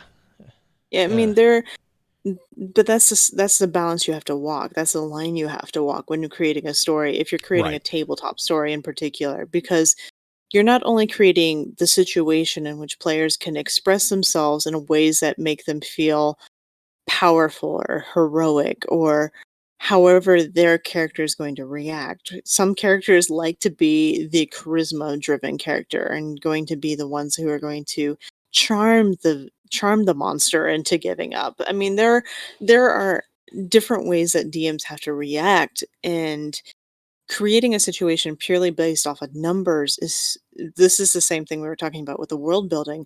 Having the numbers and having the structure there is great, but if that's all you're depending on, the story remains flat. Right.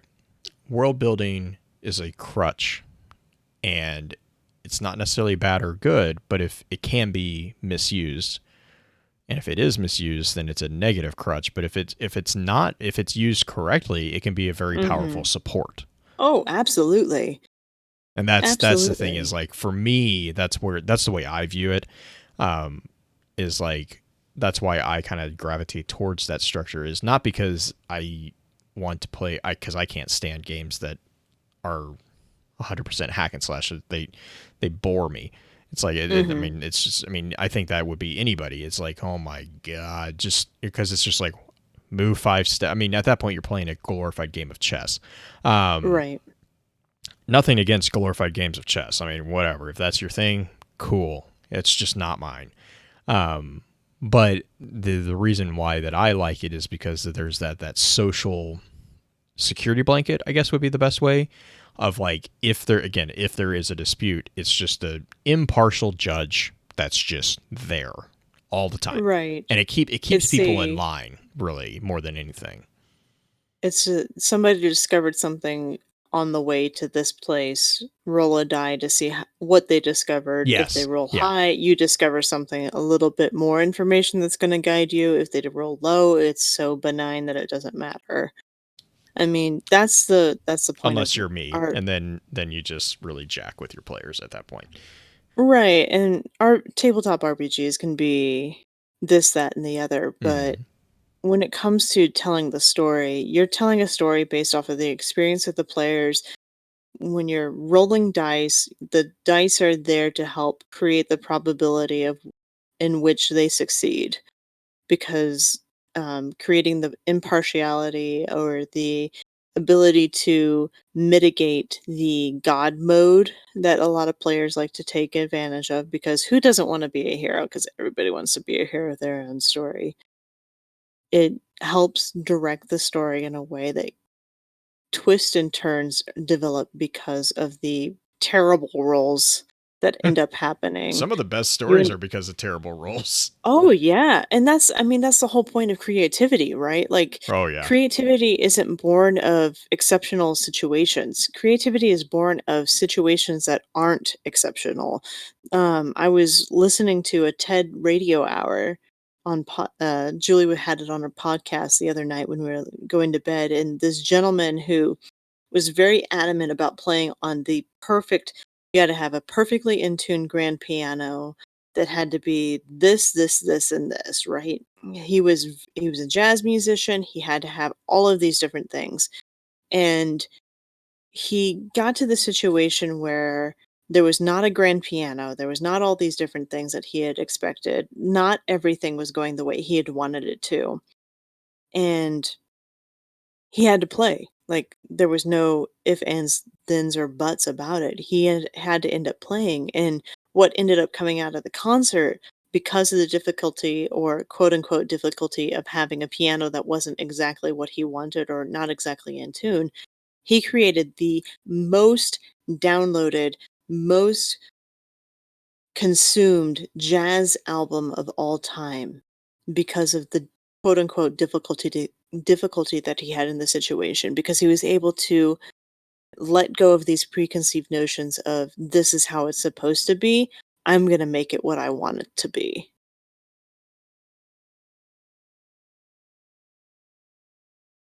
Adaptability. It's pretty amazing. Absolutely.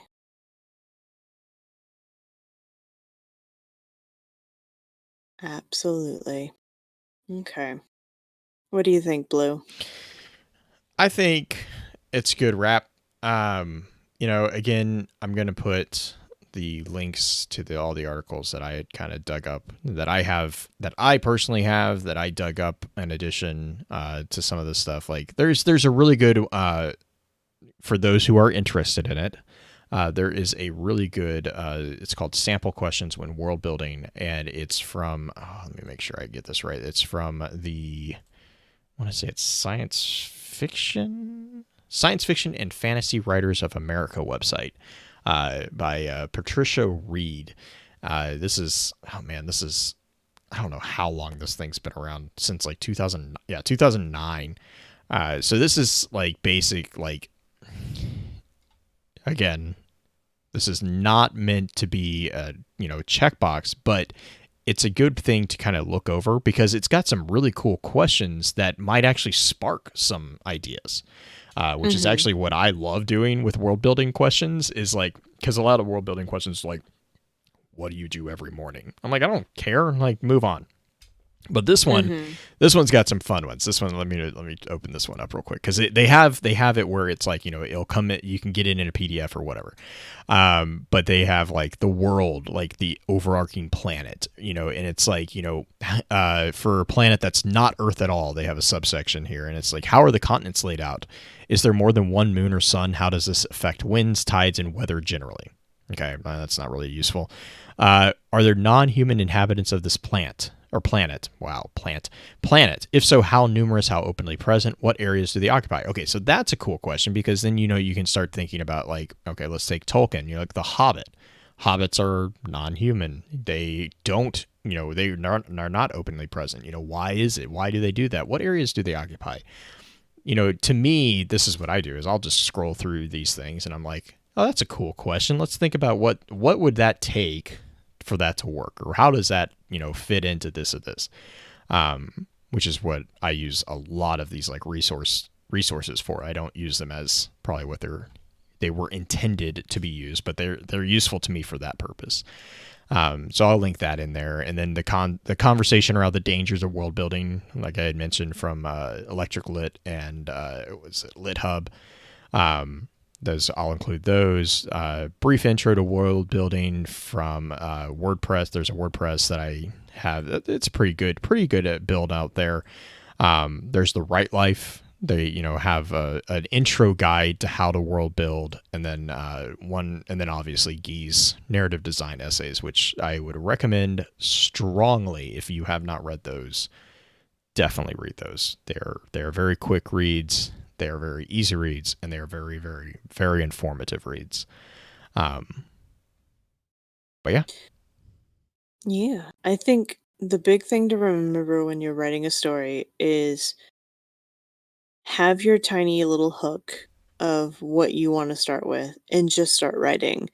The questions that Blue has for the world building aspect of it can come in as you're writing the big story. But the thing that most people need to remember, unless you're writing an epic where it's devolved into races versus races, or civilizations versus civilizations. Stories are about people. Stories are not about groups generally. And if you have the story built off the people, then you can build off the world based off of those people and their experiences. So the world building aspect can come off of what your said character can do or experiences in real life. Like if Frodo, what does Frodo experience when he first wakes up in the morning? Or what is his experience when he goes into this land or whatnot? Those world building aspects are based off of his personal experiences, and having the personal experiences of the singular player or the singular aspect of the story is most important, because that is the person or the character in which you want your reader to relate to, or possibly even the villain aspect relate to. So build your world off of their perspectives, not necessarily the entire world's perspective, but the perspectives of the characters that are relevant to your story. Period. Yep. I think that is an excellent point and an excellent place to end. So, Green, do you have any additional shout outs for us this week? Shout outs to any aspiring writers. I actually have a writer friend who wrote a book based off the portrait of Dorian Gray that is a cross gender version of it, which is kind of a fun different thing. So if you go into the aspect of world writing or developmental writing, it is flipping it on its head, doing the gender bent version of it. That feel free to read that. It is, I'm trying to remember the name of it and I don't, but by Molly Tanzer. It's, oh gosh, I've totally blanked on the name of it. I'll probably give it to Blue so he can put it in show notes. But finding an aspect that you want to write about, whether or not it is based off of a classical book or a story that you want to tell, find that story, find that hook, start writing.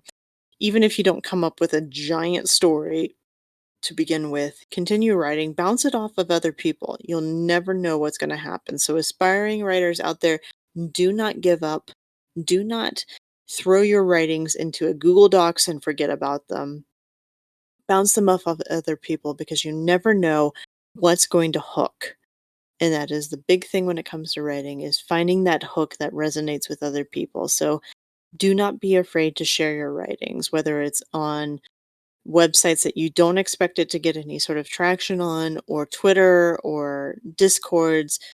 Feel free to put that stuff out there, because you never know what's going to resonate with other people. Indeed, Blue? and I'm that's actually I can't end it better myself. So I'm just gonna roll into thank you for your time, and until next time, remember, with wisdom we conquer. Stand strong, stand tall, and keep exploring.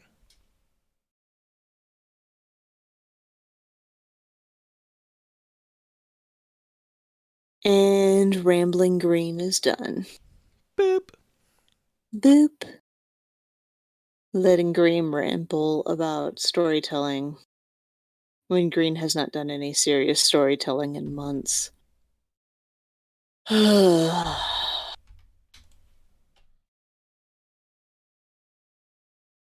What you think, stream? Those of you who are still around to hear his ramble.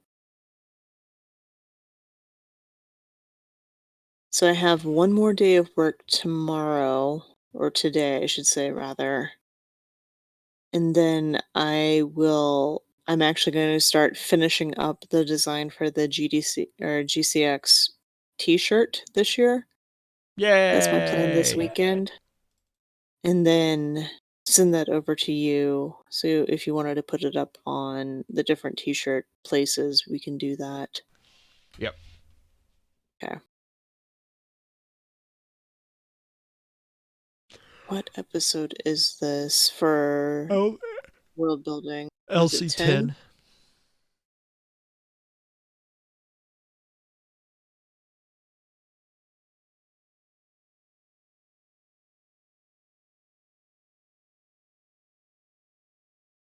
Okay. Cool. Wicked. Right. Wicked and Raz, you think it was awesome because I told the story about what we did in the frickin' Tangled Shore. Because it was our frickin' story. Oh, God.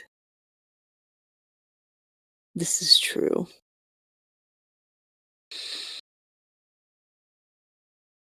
I didn't tell exactly how Petra just lifted the frickin' Dredgen's ass up and pinned them to the fucking ceiling, then slammed them down against the ground. That was fun. Petra has her god moments every once in a while.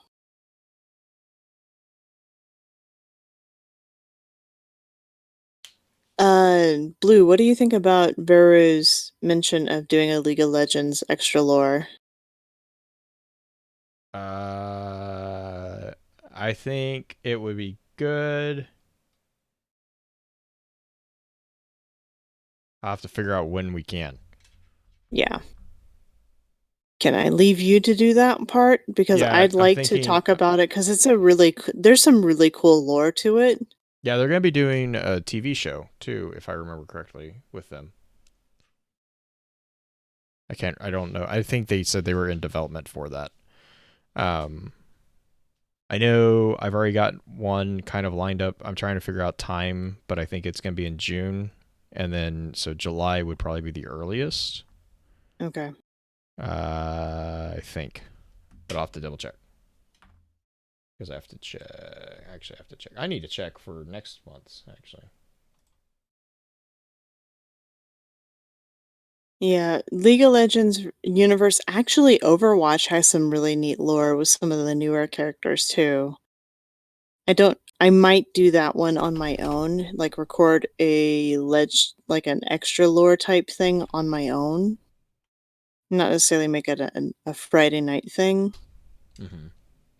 but there's some interesting things with like Sigma and Hammond and some of the newer characters in Overwatch. It's not enough to do like an entire thing for us, but might be kind of fun for me to do because I like to watch Overwatch competitions. That has been my weekend type thing lately, so let's see here.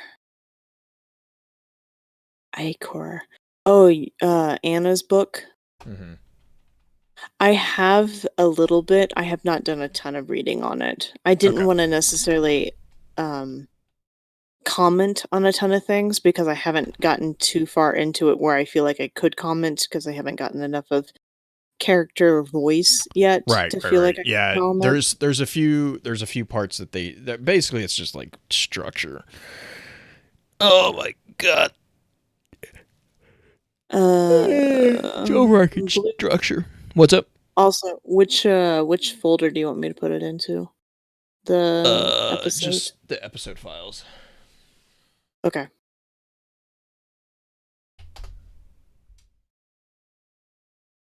I will grab that later.